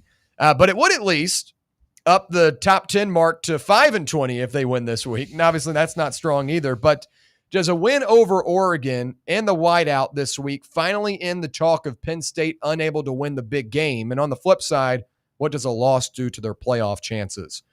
I think last year, Penn State had the roster to be able to compete, to be able to win a national title. They lost the big one in the regular season at home against Ohio State. That was, again, a game they very well could have won. Just had a lot of miscues in the red zone, the critical stuff, the execution things that you have to do to beat a team like Ohio State. But they were able to get 2 college football playoff wins. SMU, not on the same caliber of a Penn State, but it was a win in a big game. Win or go home. I'll give them credit there. Boise State, the same situation. But then you play Notre Dame, a team that's more on your level. And after controlling the line of scrimmage for the whole first half, you kind of piss away that game. So I feel like if you can't get one against Oregon, a team that is going to have a quarterback making his debut on the road in a hostile environment with a roster that Penn State has that is 9 guys returning from last year, multiple NFL players. You get 2 NFL running backs, a couple of NFL offensive linemen, an NFL quarterback. Defensively, you've got NFL players riddled throughout as well. I feel like the excuses are running out, so I feel like this would be the game to get one. And we were talking about the best bets. That's where I currently lean right now. But if they do lose this one, Penn State's still going to be in the hunt for the college football playoff. They've got to play Indiana, and Indiana is going to be a team that's highly ranked. So that's an opportunity. But this one would be a signature win for Franklin early in the year, and I think would establish Penn State as a college football playoff team moving down the road because their schedule just is not that tough, and you'd be able to manage kind of the rest of the way. I think they'll at least get one of Oregon, Indiana, Ohio State going down the road. Would you agree, Garrett? Yeah, I think the gripe with James Franklin, though, has been, even though he hasn't won the big game, if he wins this, obviously he won. That's a big win. It's a big game. You've brought in a receiver room of Kyron Hudson, Devontae Ross, and Trevor Pena from Syracuse. You have to make plays. You have to have some explosive plays on that Oregon secondary. The problem with Penn State is under James Franklin, they've never won the big games late in the season. They lost to Oregon in the Big Ten championship game last year. They lost in the college football playoff. Now I'll give them credit. They beat Boise State in a close game. But if you win a matchup at home in week 5 against a quarterback and Dante Moore, that's still a new quarterback at Oregon, I don't know that I say that that's, a career-changing win. It's a nice win. It probably guarantees you a win into the college football playoff, but I don't think it changes my opinion on James Franklin being able to get the big win. I got to see him be able to do it in November and December before I can say he's won the big game. Yeah. Brett, would you agree? Yeah, absolutely. And the question is Drew Aller. He's the one that hasn't showed up in some of these big games for the most part. But you can say almost the same thing for Dan Lanning. I mean, he doesn't have the best of resumes when it comes to these big wins. He got the big one against Ohio State, but for the most part, he was losing to Stark, he was losing to DeBoer, he was losing to some of those teams as he's been coaching. So in some ways, it's a big game for both these teams. So. Penn State does have, I feel like, a little bit more difficult of a schedule, so it's a little bigger on their end probably. So, yeah, this is a real pick 'em right now. So I guess you'd lean with the home team just by a hair, though. We'll stay in the Big Ten and talk about one of the most historic programs in the country that is yet to rekindle some of that, older success, and that's Nebraska. As it's Matt Rule's 3rd season. And Nebraska should be past the point of accepting moral victories for keeping a game close against anyone, much less a Michigan team that went 8-5 last season, lost a game already this year, and is starting a true freshman quarterback. But for Nebraska, was Saturday's game encouraging because they held Michigan close, or alarming because they were basically demolished in the trenches on both sides of the ball? And I was high on Nebraska coming into the season. Now, I didn't have them ranked because I did look at their schedule and look at games like this and say I don't think they would be favored in this matchup. And they were just short dogs at home, plus 1.5 at kickoff on Saturday. But Matt Rule in year 3 has always been a guy that I'm going to put a lot of trust in, and that was what I was looking for this year. I think Dylan Raiola has been a hit. I don't think he's the issue. Even though some idiot from CBS Sports this week said that Raiola's the problem for this team. It's not him. It's the offensive line isn't there. The defensive line can't get enough pressure. I mean, Noah opened up the flood on Saturday for Bryce Underwood to walk in for a 40-yard touchdown untouched. That's a bigger issue. And I feel like for Nebraska, if they ever want to become the serious program that they once were again, they've got to start recruiting in the trenches correctly, and they've got to get the manpower to go up against a Michigan. And I feel like they've recruited like that in terms of the specialist, like a quarterback in Dylan Raiola, like a wide receiver in Dane Key. But offensive line, defensive line were completely manhandled in this one. And I feel like for Nebraska, a close loss is not encouraging and giving anyone any joy in year 3 of Matt Rule. What do you make of Nebraska at this point in the season?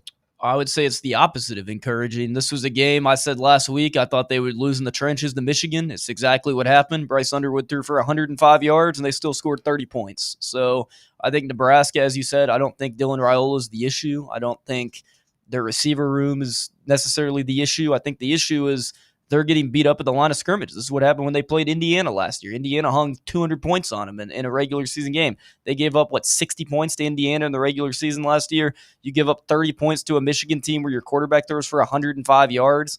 I just don't think that the hype this offseason of them being a playoff team, I just didn't understand it. Brett. Oh, man. Nebraska. Can't even believe this is a topic, to be honest. Not surprised they lost this one. You got 2 for 12. That's on somebody. That's on your quarterback. One of those throws was a Hail Mary, so that's one of the touchdowns. There's 60 yards right there. So, I mean, where's it supposed to go? I mean, on the coach, you get beat up in the trenches. And that's Michigan, though. That's Michigan for you. That's 29 or whatever it is in a row against ranked teams. So at some point you got to get on the over the hump, and they're probably going to go on to win a few more games here. I mean, their schedule's manageable. They're probably going to be almost right there in the end. They look like they could have 9-10 wins personally. So,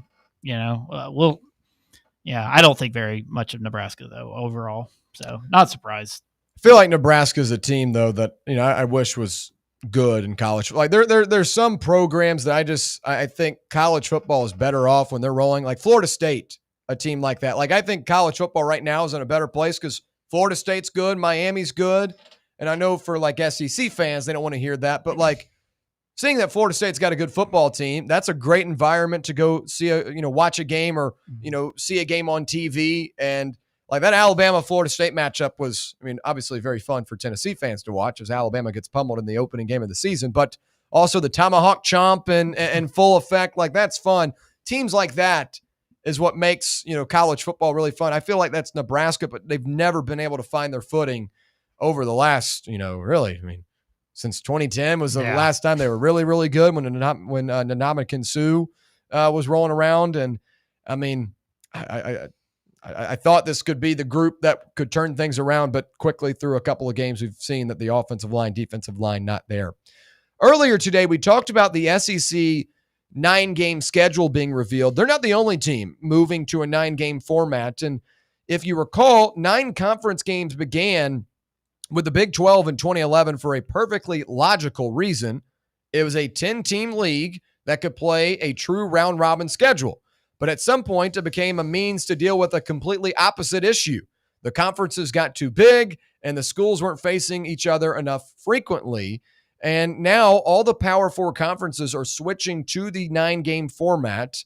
Well, almost all of the teams in those conferences will be doing that. The ACC is going to move to a 9-team format, but it seems problematic that Team A could finish 7-1 and beat Team B, but will still be behind them in standings because Team B goes 8-1 and has a better winning percentage. What I'm getting at here, folks, is the ACC has 17 teams. That means there's going to be one team that only plays 8 conference games. The rest of them, the other 16, will play 9. That's going to be a problem waiting to happen. Good call from the ACC on that one. But what are your thoughts on the ACC moving to this 9-game schedule and this uneven scheduling as well involved in it? I think for the ACC, they're the last power conference that needs to get involved in adding 9 games because even last year you saw Miami, the strongest team they had last season, got tripped up by a couple of inferior opponents. Syracuse was the one that knocked him out, and Syracuse had a good season, but they weren't near the level of a Miami. I said the same thing earlier, in the month when the SEC decided to go to 9 games. I think you're only hurting your conference. Obviously, you're getting better games, and they're going to be more fun. You can sell more TV deals and tickets. But now a team like LSU, Mississippi State, or Florida, who opened up this year with 7 AP top 25 teams on their schedule, you now might have to play 8. Or a team like Oklahoma right now that's going to have to go up against a top 25 team for the rest of the season and their SEC schedule. Stuff like that is just really difficult. And Oklahoma's a good football team. We'll talk more about Mateer and his status here in a second. But like now you're adding another tough game on your schedule. It makes it harder to get all of these teams into the college football playoff. On the broadcast last night, they're talking about how, this continues to show the strength of the SEC, that no one's going to play a harder schedule. But folks, I don't see a 3-win team making it in a 12-team format right now, unless you just have all the top 3 teams lose to each other and it stacks up, whatever it may be. But I think this hurts these conferences more than they think. And I get it. We want to see tougher matchups, better games. We don't want to see Tennessee play Taco Bell Tech on a Saturday in week 3 like we saw this weekend. But it makes it more difficult for these teams to make it to the college football playoff. And for a conference like the ACC that is very top heavy, I think they should have just stuck at 8. And also, what the hell? One team's going to play 8 conference games. The other going to play 9. What are we doing here? How are you going to decide that? Are we doing this for the next 19 years or 17 years where there's just one team playing one less game? That's not going to be reality. As we know in conference realignment, it's changing every year. So I think the ACC is the last team that should have gone to 9 games. Obviously they are, but I would have not done it. And also it's just stupid. That one team is only going to have to play 8 games and the other is going to have to play 9. What do you make of the ACC going to 9, Garrett? Yeah, I think it's just a product of them trying to follow the SEC and the Big Ten, trying not to get left behind. I think Tony Petitti, the Big Ten commissioner, kind of sent a message where, hey, we're the ones playing 9 games. Everyone else needs to do it. And Greg Sankey was on board with it. And, 9 games here. The ACC, as you mentioned, with an odd number of teams. One team is going to play 8 games, which is odd. It's tough for teams in the ACC like a Louisville that has to play a Kentucky every year. That's a 10th, Power 4 game, or even teams in our conference, Florida playing Florida State, as their rivalry week. And then on top of that, you're going to get rid of these G5 Power 4 matchups that are in state. You're not going to get the Memphis First Tennessees anymore and stuff, because why are you going to want to schedule a group of 5 team that could beat you when you already have 10 difficult, scheduled games on the resume? I think it's just something where, like you said, I don't know if 3 losses is ever going to get in the playoff, but with the way that it's going and the way that schedules are now, it's definitely possible. It could happen. Yeah, good point there about how those group of 5 teams kind of getting axed from the future of these schedules. Brett, what do you make of the new format for the ACC? I mean, it's interesting. It was never going to work with 17, so it was interesting that he chose to do it. But I guess just give it to the worst team. Just let them play 8. Don't make them a factor in this, just as long as your main teams that are competing at the top play 9, and just leave that bottom feeder, to go 0-8 or whatever it is. So, but yeah, I mean, it just seems like it's a Miami, Clemson, Florida State league, and it's always going to be that way, no matter what they did. So those are going to be the 3 teams that are always going to be there. So it is what it is, and it's just the way the world is going right now. Final contending question of the day. John Mateer, Oklahoma quarterback John Mateer, plans to undergo surgery on his right throwing hand, as the school announced Wednesday, to repair an injury suffered in Saturday's win over Auburn. And Sooners coach Brent Venables provided no specific timetable when he met with the media, but we have since learned that the timeline is 3 to 4 weeks, and he is expected to miss some game action and return at some point in the season. But this is a big developing story for the Sooners that have had a great start to the year, number 7 in the country right now, following their 24-17 win over Auburn on Saturday. And how does Mateer's injury affect Oklahoma's playoff chances right now? Looking at their schedule, Kent State in a bye week before the Red River rivalry, and that would be 3 weeks, kind of, that he could maybe be available for that Texas matchup. But even if they decide to sit him out there, it would be, 3.5, 4 weeks before he has to play again, which I think could set up to where they're still, not in a bad spot for the college football playoff. But as we mentioned earlier, a very tough schedule remaining for the Sooners. But I feel like, if anything, this is going to affect the rhythm and the momentum that Mateer has set over the last couple of weeks. Michael Hawkins, I think, is a very serviceable backup, as we saw last year. I think, he would have been the starter if Mateer didn't come over this year, and would have been just fine. But Mateer gives you a level of composure and a level he can of throw the ball. Yeah, can throw the ball. He's just a little bit better at everything. And that's a big reason why he's one of the Heisman favorites right now. Obviously, those odds will change, but I just think in terms of how it affects their playoff chances, I think it's just going to affect the momentum that they've built over the last couple of weeks. That Texas matchup now does not seem as intriguing as it once was. We got to slog through Arch Manning versus Michael Hawkins instead of Texas's defense versus John Mateer. Garrett, what do you make of the Mateer news? Yeah, I mean, it sucks for football just because of how good he is with his dual threat ability. Obviously, pretty much slices out his Heisman chances now. Not going to win the Heisman playing 10 regular season games or less. Obviously, him not being there for the Kent State game means nothing. You could bring down a student from the student section to play quarterback, and you would still win the game. Yeah. The Texas game, I think you got to sit him out for that game. They're not looking at it this way, but you're probably going to lose the game anyways. Get him healthy. Your last 6 games of the season are really brutal. You don't want to re-injure him. If he's out for 2 games, I don't really think it's that big of a deal. Obviously, it sucks that he wouldn't be able to play in the Red River, but I think at the end of the day, you just don't want him to re-injure it prematurely. Brett, Mateer news. How do you react to it? Yeah, it's tough. I mean, we've discussed it a little bit yesterday on the show about that matchup of them coming here. I mean, your goals are still ultimately ahead of you. Like, even if you lose to Texas without Mateer, you can still make a college football playoff.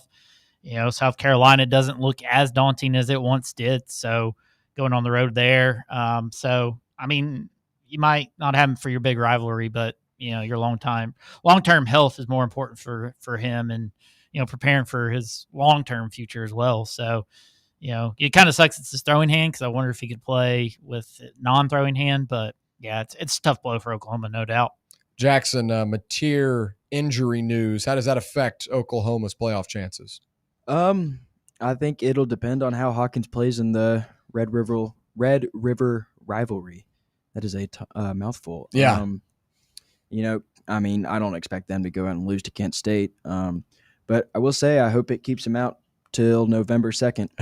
I hope November 2nd is the day he comes back. Yeah. But I think Oklahoma's a good enough team that they can make do without him for a little bit. Yeah, a lot of Tennessee fans saw that news yesterday about Mateer and started, maybe that game's not going to be as close. I expect he'll be back for that matchup on November 2nd inside Neyland Stadium. Again, as we were talking about yesterday, it's going to be one of the... Seems like everyone gets healthy just in time for Tennessee, so... Yeah. I kind of want him to play, though, because then if you win, then it's like, oh, you beat Mike. Yeah, it's like, all right, I'd rather him just play, and if you win the game, there's nothing to say about it. Yeah. All right, real quick, we'll check the YouTube chat. Buck chimes in and says, bucket list stadiums, Penn State in the winter, Notre Dame in the winter, Michigan and Florida State as well. Good bucket list right there, as we were talking about those schools that college football is just better when those teams are good. Something to add, Jackson? Yeah, I wanted to ask, go back to our coaching conversation real quick. How many more years does Matt Rule have? He has not been successful. I think his biggest win at Nebraska was getting Raiola to commit. At least that's my opinion. How much longer of a leash does he have? I think he's got through this year, and I think they'll give him next year, and then you start to reevaluate. I think it's big on how they finish out this year, but if they win 9 games, I think that's an improvement of where they've been. Next year, I think would be get to 10 wins, or we're having an uncomfortable conversation heading into the next season. There till 2030. Yeah, so I don't think he's going anywhere anytime soon, because I do think he is a good coach and has established that he can coach in college football, both at Baylor and Temple. But he hasn't turned things around just yet at Nebraska, and they've got a pretty good quarterback. Usually. He might be looked at for some of these openings, like we're talking about some of these. That could be true. I think Nebraska's a tough place to be pried away from, though. They got a good NIL. Yeah. They've got a passionate fan base. They put a lot of time and effort. I mean, Nebraska is football, and I know they're solid in basketball, but Nebraska is football, and I feel like that's the type of program that he wants to be at, but could be considered for a couple of these other options. All right, when we come back, let's talk about Colton Hood. He's moving up to first class on the airplane as he is being mocked as a first rounder, according to CBS Sports, in the NFL draft mocks.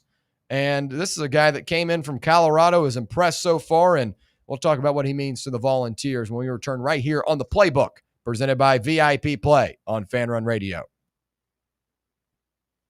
The flagship station for Tennessee fans. This is Fan Run Radio.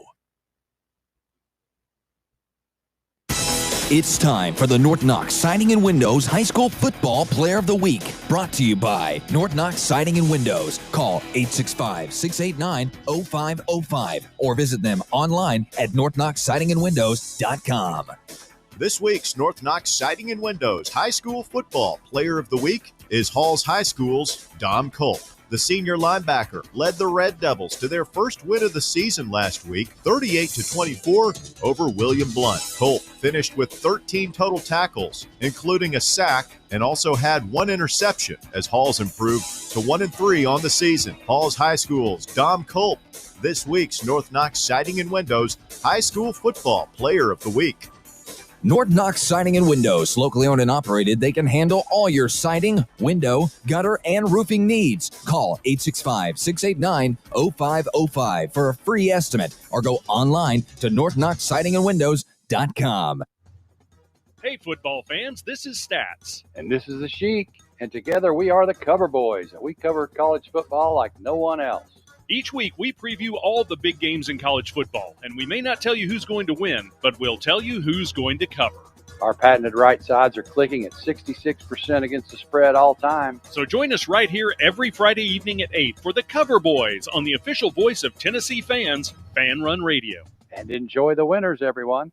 Knoxville, get ready. The Big Sports Show is coming Saturday, November 8th at the World Exposition Hall. Meet your favorite sports stars, Hall of Famer Earl Campbell, baseball greats Wade Boggs, Dwight Gooden, and Jose Canseco, plus UT legends Shamiqua Holtzclaw, Carl Pickens, and many more. Autographs, photos, and memories you'll never forget, all in one huge day. Tickets on sale. Get yours now at BigSportsShow.com. That's BigSportsShow.com. The Big Sports Show, Saturday, November 8th, Knoxville. Don't miss it.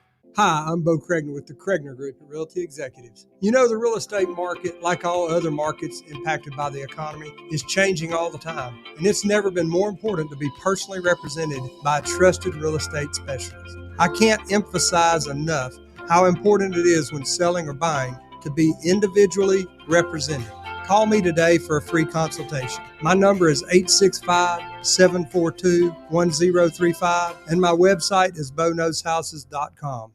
It's football time at Tennessee, so crack open a cold beer that doesn't fumble the flavor. Garage Beer is 100% beer-flavored beer. No gimmicks, just cold beer. Built for bonfires, backyards, and beating Bama. Garage Beer is proud to be brewed right here in the Volunteer State. So pick up a 12-pack today and look for the drive celebrating Football Fridays at select Garage Beer headquarters around town this fall. American-owned, Tennessee-brewed Garage Beer. 100% beer-flavored beer.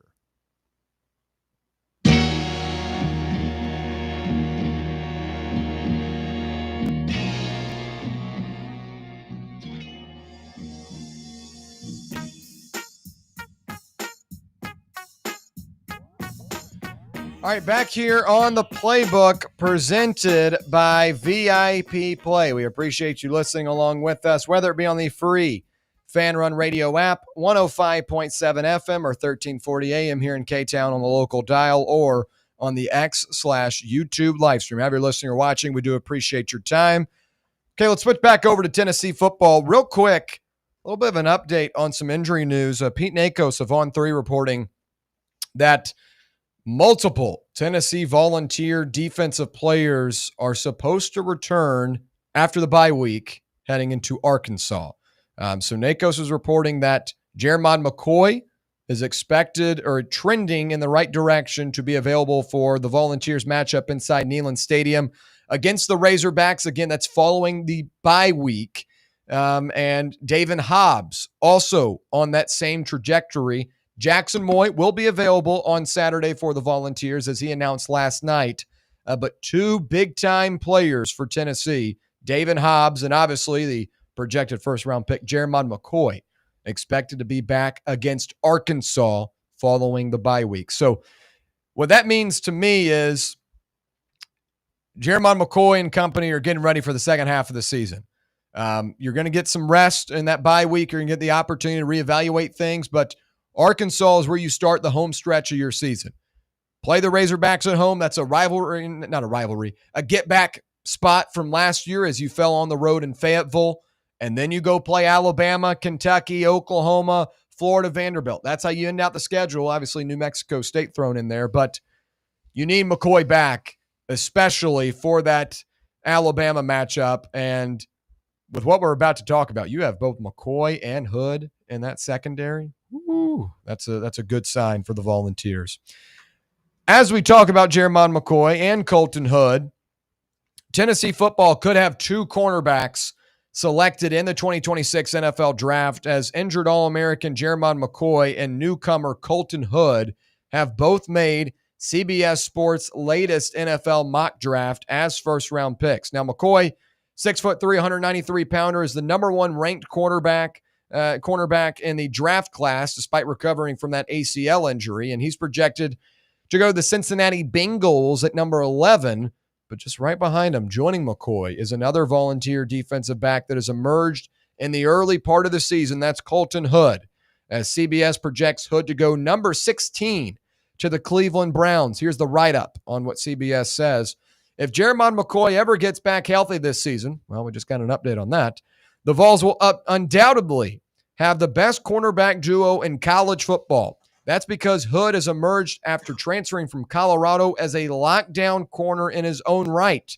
Through 4 games this season, Hood has allowed 4 catches on 17 targets for only 32 yards. And with both Greg Newsome II and Martin Emerson hitting free agency, Hood would fill a need. And that's, talking about the Browns specifically. But we'll get into this. Is Colton Hood a first-round talent in your eyes right now? Now, when Hood came in from Colorado, I liked him because you go look at his tape for the Buffs, and he was a playmaker. Had a couple of interceptions last year that he took back for 30 and 40-yard interception returns. Damn near took one to the end zone. That's a playmaker in my eyes. And he's got good ball recognition. He's got good one-on-one coverage. And I think what did him a lot of help was that Georgia matchup, as you didn't hear his name very often because he was doing his job. I think the only gripe I would have had on him was on the 2-point conversion, but it was a crossing route where Georgia just schemed it up pretty well, and that put Colton Hood in a tough spot. But you haven't heard his name much this year because he's done his job. And when you have, it's been him, running in a scoop and score fumble against Syracuse or making a couple of big-time plays in that fashion. So I don't know if he's a first-round pick in my eyes right now. I think he's played really well, but I don't have enough knowledge of the cornerback class to firmly say this is a first-round pick. But in terms of what he's done since arriving on campus, being a guy that was kind of an afterthought in the spring portal, has now come in and been a big-time player for the Volunteers. A lot of Colorado people on Twitter right now pretty upset. How did we lose this guy? How did we lose a first-round projected corner when we just had a Travis Hunter taken last year? And it just shows that some of these guys slip through the cracks, and you get put in the right development, get put in the right situation, you can turn into a star. And so far, that has been Colton Hood for the Tennessee Volunteers this season. I wouldn't say he's a first-rounder in my eyes just yet, but he's definitely playing that way to begin the season. Garrett, would you agree? Yeah, no, he's played really good this season so far. Obviously, only, like you said, allowed 4 catches on 17 targets for 32 yards. He's played pretty locked down in every game so far, especially the Georgia game. Very impressive there. Yeah, I would agree with you. I don't know that I've seen enough in SEC play to mock him as a first-round pick yet, but I think from what you saw with what he did at Colorado, he was basically behind Travis Hunter. When you sit behind the Heisman Trophy winner, that's going to limit your snap count a little bit, but he was a playmaker there. Watched some of his film this summer, was really impressed with it coming into this season, and he's been really good. And as you said, if you get McCoy back for that Arkansas game, that just makes winning this week that much more important, because if you can go into that Arkansas game 4-1 off the bye, you look at the second half of the season as you could have one slip-up game and still make the college football playoff, and having those 2 guys in the secondary, I think you have a much better chance to win a game that you may not have thought that you could win had McCoy still been injured. Brett, Colton Hood, a first-rounder in your eyes? No. He's part of a defense that's struggling right now, is he not? I'm confused by this. I don't know how they see this at all. I don't. Who are these receivers he's shutting down that he's played against? Any of these guys first-round draft picks? Talent? I'm confused by that. I think he had a lot of success against Georgia. Why are they going to throw to his size when Redmond's over there? Like, why even go at the experienced corner when they can go attack a freshman or a Boo Carter's not out there? Like, that's all I'm saying. Like, that's smart coaching not to go at him. Like, that is way, way, way too high right now. I'm not saying I think he's a first-round pick right now, or a first-round pick by any means. I think it's a little excessive, but I do think he's played well. And I would say that in that Georgia game, I think even you said it, on that Monday when we were doing our reactions from it, that you thought Colton Hood played well. And really, outside of one play that I can think of specifically, I thought he played a really good football game, graded out well. Obviously, Ty Redmond was a guy they attacked, and that was good coaching from Georgia. But, it wasn't like Ty Redmond was the only guy out there going up against another receiver. And, Noah Thomas and Colby Young and Dylan Bell and Zachariah Branch, when they were matched up on Colton Hood, they didn't have big plays because Hood held that assignment down. So I get your point, and I'm not necessarily pushing back or anything. Yeah, no, it's fine. Because I do think the defense has struggled, and the secondary has been a big talking point of that. But specifically, I think it's been more so like the Redmonds and the Farouks, the tackling angles, the Andre Turrentine, stuff like that has been more of the issue. I think Hood has been a guy we haven't had to talk about because he's done his job for the most part. Mm-hmm. But now with this new report that I just gave out from Pete Nakos, you're going to get Jeremiah McCoy back into the mix here pretty soon. We hope that Arkansas game is when we see him. And again, what I have been told over the last couple of weeks, just wait for that bye week to go by, and I think a lot of these guys are going to get back into the mix, which is good. I don't know what we're going to see from Ricky Gibson. He was not included on that Nakos report, as I think he could be a lost cause and maybe could, redshirt this season, whatever it may be. But at least with McCoy looking to return, I mean, you got to have some optimism for having both McCoy and Hood in this cornerbacks room, this defensive backs room, going up against an Alabama that's going to boast a Ryan Williams and a Jeremy Bernard and an Isaiah Horton, 3 really good wide receivers.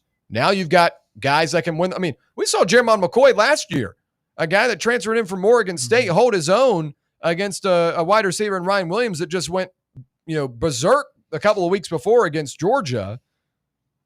I think the defensive back room would take a huge boost with McCoy back, and that that's a no crap statement. But now with Hood getting this type of look from some NFL people, I mean, I think you have to have some optimism that things can turn around once you have McCoy back into the mix.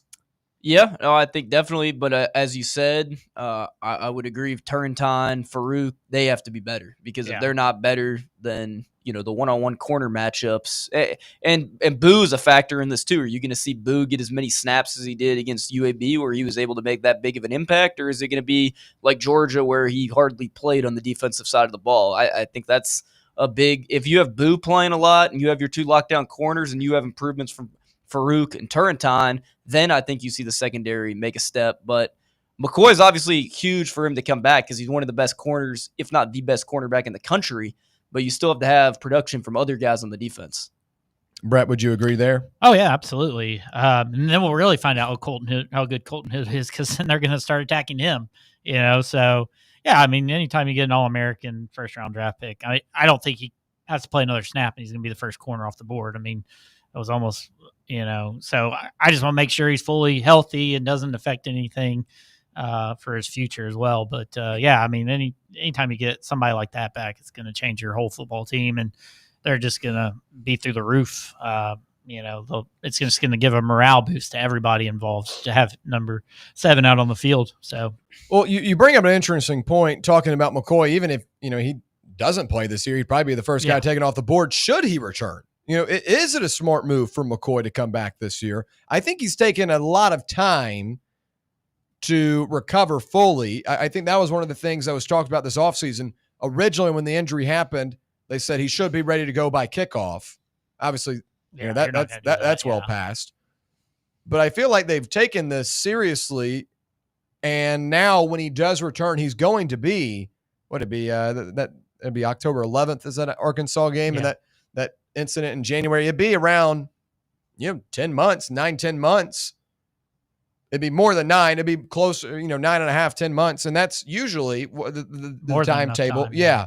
So I feel like they've been very precautious about it. If he were to return, I feel like he'd be at full health. But my concern is those first couple of games, maybe against Arkansas, is he just doesn't have that step because he hasn't played in those games, doesn't have those game reps. And I think it's good that you're going to get that out of the way before you go play Alabama. Mm-hmm. But Arkansas does have a good offense. I think if you're not able to get the type of pressure that like a Memphis got this weekend, where they were constantly in the backfield, you allow for Taylon Green to make a lot of plays and extend plays down the field. But I don't know. If you were McCoy, would you want to come back and play knowing what's at stake? I mean, I think I would. I mean, you're still on the team. I mean, you come back to, compete for a national championship, to make a playoffs appearance. I mean, as you said, he sat out for 10 months. If he came back for the Syracuse game and rushed it, I think that would have been premature. But I mean, if you're waiting, 6-7 weeks into the season to return, I mean, I think there is a reason why you do that. I don't think you're, knock on wood, I don't think you're going to re-risk injury if you've waited that long. I think that's the appropriate thing to do. I think he wants to help his team, and I think that's what he should do. Yeah. Well, good news from Pete Nakos talking about the return for some notable Tennessee players. David Hobbs. How does he get news like that? like Heupel's so close to the vest. Like, how does he just, hey, what's McCoy's status? Is that what, I mean, like literally, how does he know this stuff? Well, I don't know. Nakos and On3 gets a lot of, I like Chris, I like these guys, like it's crazy. And then they just allow them to put it out there. yeah, I don't even know. Heupel might be shocked that's making headlines. Yeah. now. Gosh. Yeah. That's just crazy to me, but I'm glad it's being reported. Yeah. That's exciting to know that you're probably going to get 2 really good defensive players back. Well, they put it behind that paywall, so it makes it a little bit more difficult. Yeah, I for saw some the people to article read. and I can't click on it. I don't pay for that stuff. So. Yeah. Yeah. All right, when we come back, we'll wrap things up. It's the Playbook on a Wednesday right here from K-Town. Congratulations. You found sports radio that doesn't suck. This is Fan Run Radio, Knoxville. Are you tired of waiting on interest rates to drop before you start saving money? I'm Chris Burleson with University Lending Group, and I've got a better way. With a traditional closed-end mortgage, most of your payment goes straight to interest, not your balance. But with my Smart Loan, every deposit you make cuts your principal immediately and reduces interest in real time. On average, my clients pay off their mortgage in just 7 years. Call me today at 865-388-7634 or visit smartloantn.com and let's turn your income into financial freedom. NMLS number 332941. We really need to get some branded stuff. Shirts, hats, promo items, something professional. I mean, we could just find a website and order a bunch of it ourselves. You could, but you're taking a big risk. You don't know the quality, the fit, the timeline. It's a roll of the dice. Yeah, I guess, but isn't that how everyone does it now? Not the ones who actually care about how their brand looks. Look, if we're putting our name on it, it needs to be done right. We need SM Athletics. SM Athletics? Yeah, they specialize in working with businesses like ours. Apparel, hats, promo gear, but real, customized stuff. They actually care if it turns out right. Probably a lot better than getting stuck with 100 t-shirts with crooked logos. Exactly. Plus, they'll walk you through everything. Sizing, colors, material, so it matches the image we're trying to build. Makes sense. What's the name again? SM Athletics. Trust me, if you want to look like a real company, not a flea market stand, this is the move. If you're serious about your brand, work with people who are serious about getting it right. SM Athletics. Got a problem tree looming over your home? Call ECR Total Landscapes. Whether it's trimming, removal, or storm cleanup, our certified pros get the job done safely and efficiently. We're licensed, insured, and ready 24/7 for emergency calls. Big or small, we cut them all. ECR Total Landscapes. Call now for a free estimate, 865-384-2012, and mention promo code FANRUN for free stump grinding on any tree removal now through the end of the year. Also, visit us at ecrtotallandscapes.com. Merritt Garage Doors and Services has been serving the East Tennessee community since 1963. At Merritt, quite simply, the customer comes first. Their door specialists will not try to needlessly upsell you because they are not commission-based like other places. This allows them to focus on your needs and not their pockets. They offer a range of beautiful garage doors in a variety of styles to suit the architecture of your home, and they will supply and install a wide range of garage door openers and accessories to take your garage door to the next level. To request a quote or schedule a service repair call, visit merrittgaragedoor.com.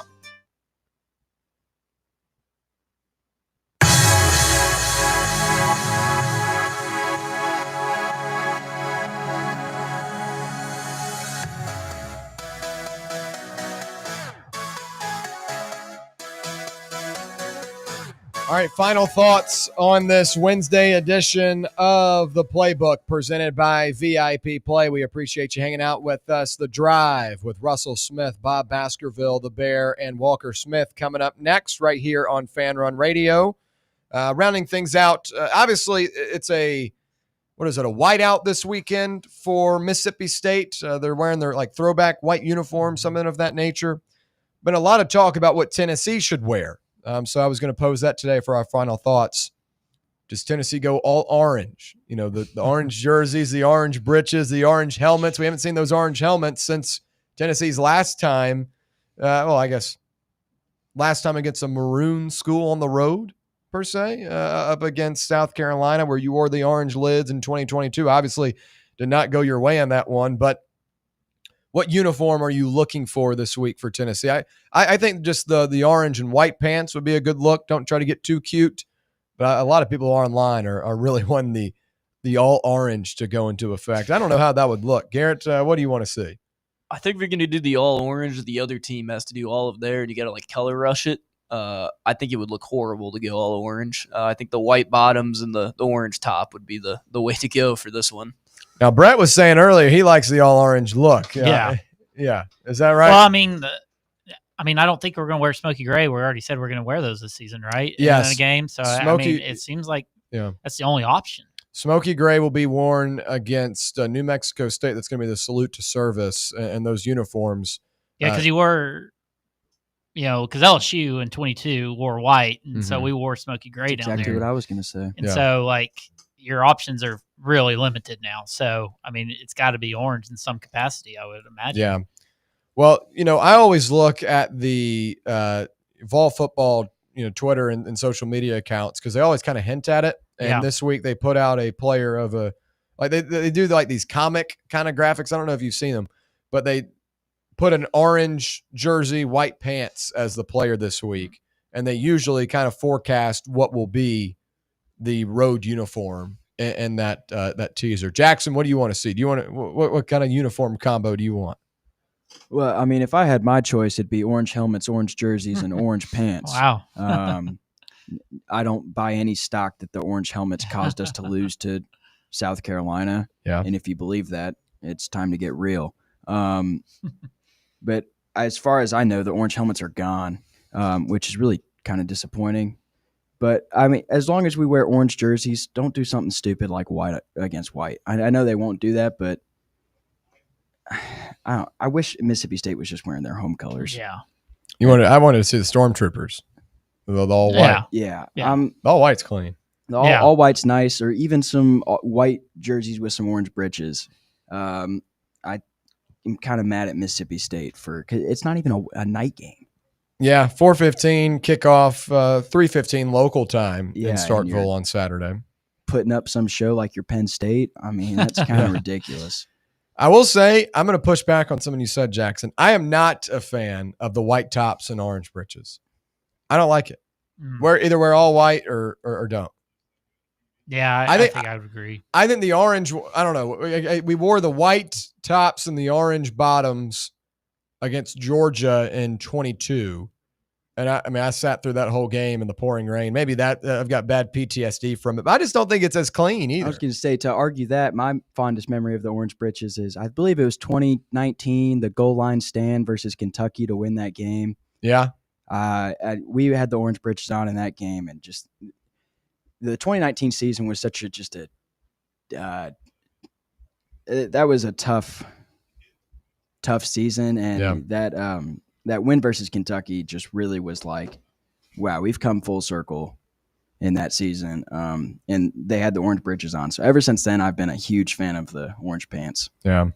I'm a big fan of that all white, the icy white, the Stormtroopers. That's what I do like. But I don't think we'll see any orange helmets this weekend. All right, that's going to wrap it up for a Wednesday edition of the Playbook presented by VIP Play. For Brett Hullander, Garrett Armbrust, and Jackson Freeman, I'm William Pattison. We appreciate you hanging out with us. Coming up next, it's The Drive right here on Fan Run Radio.